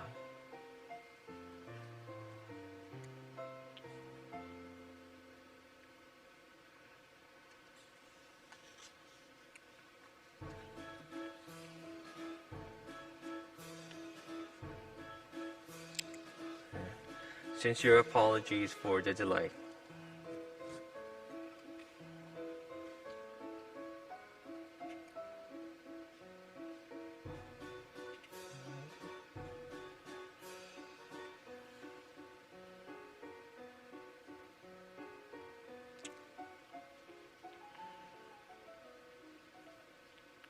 Yes, because we are evaluating in various ways, in various sectors, I think we need some time to actually calculate all these scorecards.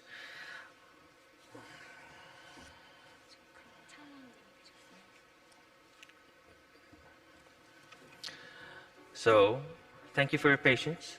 The result has just delivered to me. The next unicorn of 2020 World Knowledge Forum and Try Everything Co-program for the ASEAN Scale Up session with KDB NextRound is 3 billion. Congratulations. You look very surprised when I mentioned 3 billion. Yes. Congratulations, 3 billion and Mr. Chang Won-kim.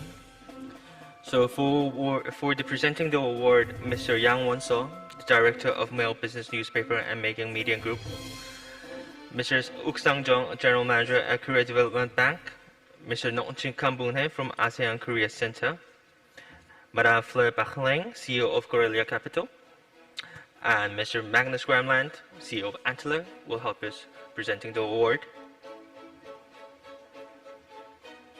Yes.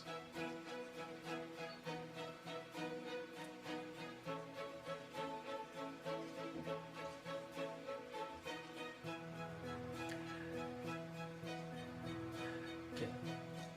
Mr. Yang Won-so will deliver the trophy.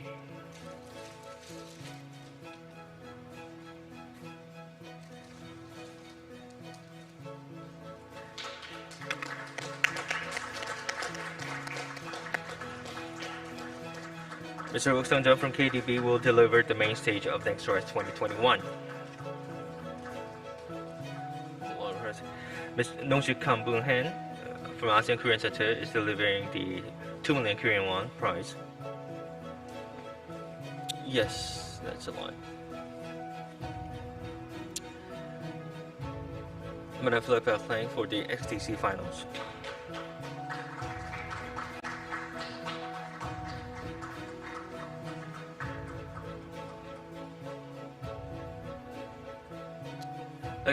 Can you step one step closer to me? Yes.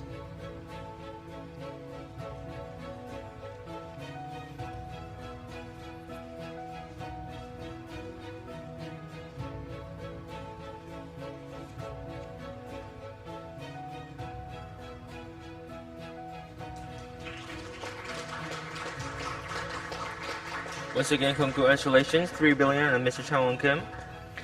And for the rest of the contestants of today, Mr. Magnus Gramland will deliver the main stage for KDB NextRound.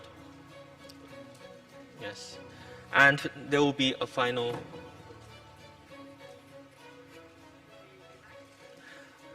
Yes, no, sorry. There will be a final photo shooting with all the judges and with all the contestants.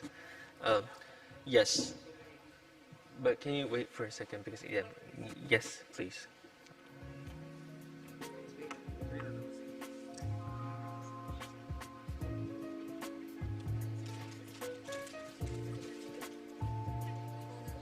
네, 있습니다.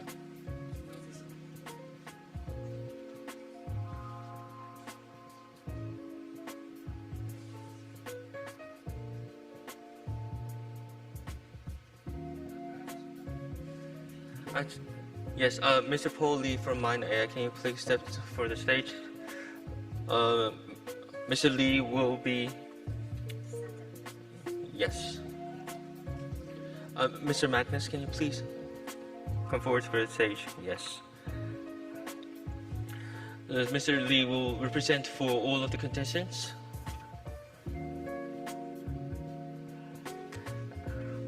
And awarded with the qualifications to KDB NextRound main stage.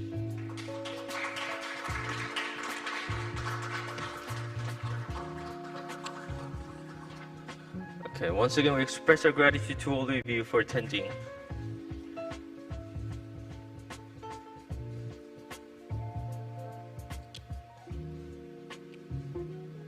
Thank you very much. Once again, we express our gratitude to all of you for attending the Korea-ASEAN Scale Up with KDB NextRound. Before closing the session, could the judges and the contestants and the winners please come up to the stage for a final photo shooting? Yes.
Thank you very much. Now you can go back to your seats. Thank you. Thank you. Okay, I'll just close the session from here. Thank you all for attending the ASEAN-Korea Scale Up with KDB NextRound. I hope a safe trip back home and hope to meet you all next year. Thank you very much.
A pandemic has spread around the world. Now, it's time to seek the solution for how to overcome this crisis. The time has come to accept a new paradigm. What should we do now? Environment pollution, climate change, disasters, and periodic infectious diseases have always been with us. Yet, we always find a solution, and through crisis, we are given another chance. Now, another crisis has arrived. It's time to prepare for the future with the ability to read the world. Now, Seoul City and Maegyeong Media Group work together to find the solution, discussing skills and knowledge to turn crisis into opportunities. We will create opportunities for growth by looking for startups that will lead the post-corona period.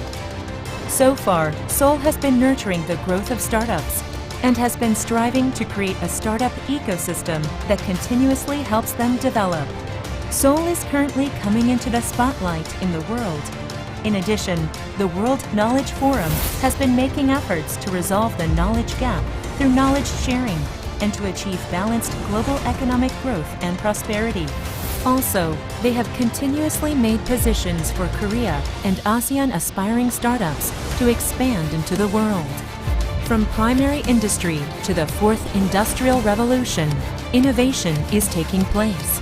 A new momentum is being created. Opportunities to talk and share dreams of startups, an effort to overcome a crisis and make a future, a time to learn insights to succeed in the global market, space to discuss the global situation socially, economically, and culturally, a place that will be a success for entrepreneurs, the public, and anyone who dreams of starting a business.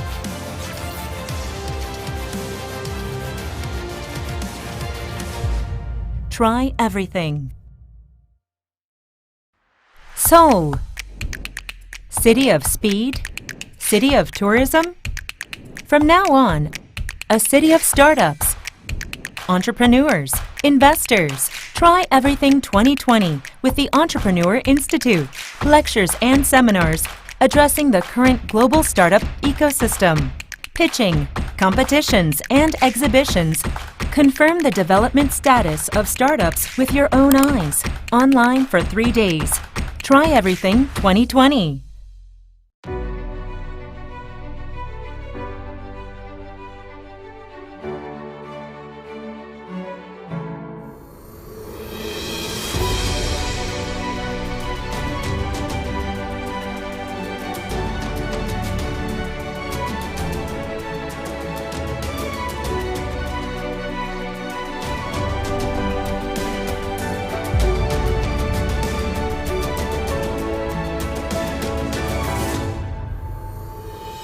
창업 참 힘들죠. 창업이란 게 아이디어만 가지고 할 수 있는 분야가 아니잖아요. 초기엔 막막했습니다. 막상 시작은 했는데 연구만 한다고 되는 게 아니구나 라는 생각이 들었죠. 영국에서 오래 근무를 하다 한국에 들어와서 스타트업들을 만나기 시작했을 때는 과연 한국의 스타트업들이 얼마나 발전했을까? 사실상 스타트업에게 선뜻 투자하기엔 굉장한 위험 부담이 따르죠. Typically, it's very difficult to just go out there and find VCs and find potential users to get feedback. 서울시가 창업 기업을 지원할 수 있는 방법은 무엇이 있을까? 서울시 창업 기업의 혁신 기술과 서비스가 글로벌 시장에서 인정받을 수 있도록 든든한 지원군이 되어주는 것. 그것이 서울시가 해야 할 역할이라고 생각했습니다. 제가 해외 VC에게 서울시 스타트업에 투자를 얘기할 땐 장점으로 이 얘기를 합니다. IT 인프라 기반의 높은 R&D 역량과 기술에 대한 특허 출원율을 가지고 있다고. 적극적인 투자로 AI, 블록체인, 생명과학 분야에서 많은 유니콘 기업들이 생겨났죠. 이런 부분이 현재 서울시 창업 생태계의 강점이 되었다고 생각합니다.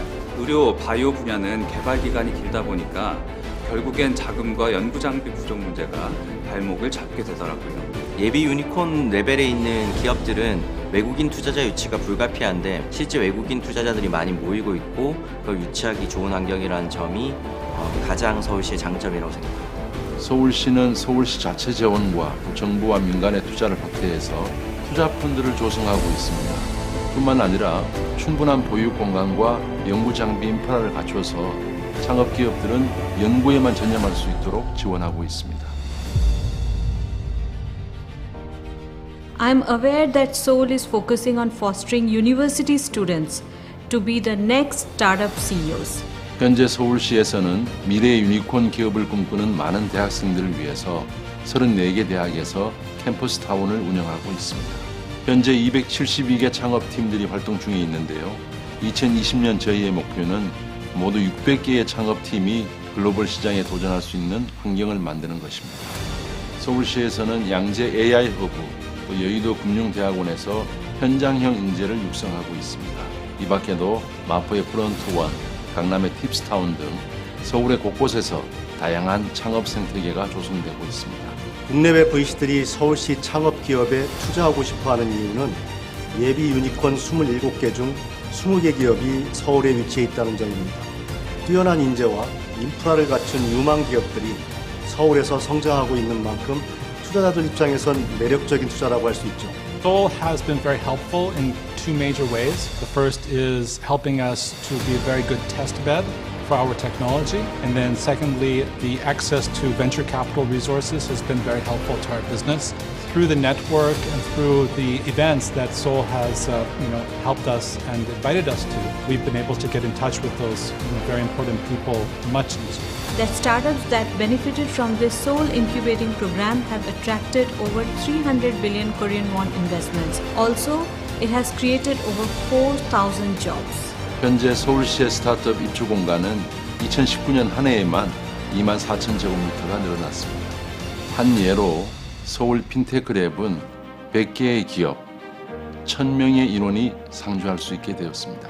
필요한 개발 및 사업 관련 인력들을 확충할 수 있었고 그들이 보다 체계적으로 교육을 받을 수 있는 기회들을 제공해 주셔서 개발 진행이 효율적으로 빠르게 진행되었기 때문에 좋은 성과를 낼 수 있었던 것 같습니다. 저희는 스타트업 아우터반에서 기술 역량을 인정받고 다임러 본사와 한국 최초로 MOU를 체결할 수 있었습니다. 이러한 대기업과의 협력을 통해 기술에 대한 경험을 쌓을 수 있었고 대기업인 벤츠에 저희의 개발 기술을 실용화할 수 있어서 좋은 기회를 잡았다고 생각합니다. A lot of unicorns based in Seoul are doing very well in the global market now, and I look forward to seeing more. 좋은 창업 생태계는 인재, 시장, 투자자 이렇게 세 가지 요소가 갖춰진 것을 이야기합니다. 서울시는 시장, 인재, 투자자 모두 갖춘 창업하기에 아주 좋은 도시입니다. I think like all startups, we want to become basically a unicorn company and to make a change in the world. And we think that Seoul is probably the best place to do that. 한국에서의 기술 개발을 기반으로 전 세계에 AI 기반의 금융 인프라를 제공하여 또 다른 금융 생태계가 만들어질 수 있도록 하는 것이 저희 목표입니다. 전 세계 사람들이 저희의 제품을 신뢰하고 구매할 수 있도록 좋은 제품을 만들겠습니다. 더 좋은 가치를 만드는 글로벌 기업이 되겠습니다. 창업하기 좋은 도시, 누구나 아이디어만 있으면 꿈을 향해 도전할 수 있는 도시. 이것이 서울시의 목표입니다.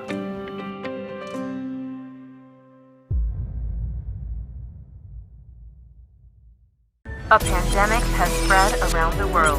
Now, it's time to seek the solution for how to overcome this crisis. The time has come to accept a new paradigm. What should we do now? Environment pollution, climate change, disasters, and periodic infectious diseases have always been with us. Yet, we always find a solution, and through crisis, we are given another chance. Now, another crisis has arrived. It's time to prepare for the future with the ability to read the world. Now, Seoul City and Megyeong Media Group work together to find the solution, discussing skills and knowledge to turn crisis into opportunities. We will create opportunities for growth by looking for startups that will lead the post-corona period. So far, Seoul has been nurturing the growth of startups and has been striving to create a startup ecosystem that continuously helps them develop. Seoul is currently coming into the spotlight in the world. In addition, the World Knowledge Forum has been making efforts to resolve the knowledge gap through knowledge sharing, and to achieve balanced global economic growth and prosperity. Also, they have continuously made positions for Korea and ASEAN aspiring startups to expand into the world. From primary industry to the fourth industrial revolution, innovation is taking place, and new momentum is being created. Opportunities to talk and share dreams of startups, an effort to overcome a crisis and make a future, a time to learn insights to succeed in the global market, space to discuss the global situation socially, economically, and culturally, a place that will be a success for entrepreneurs, the public, and anyone who dreams of starting a business.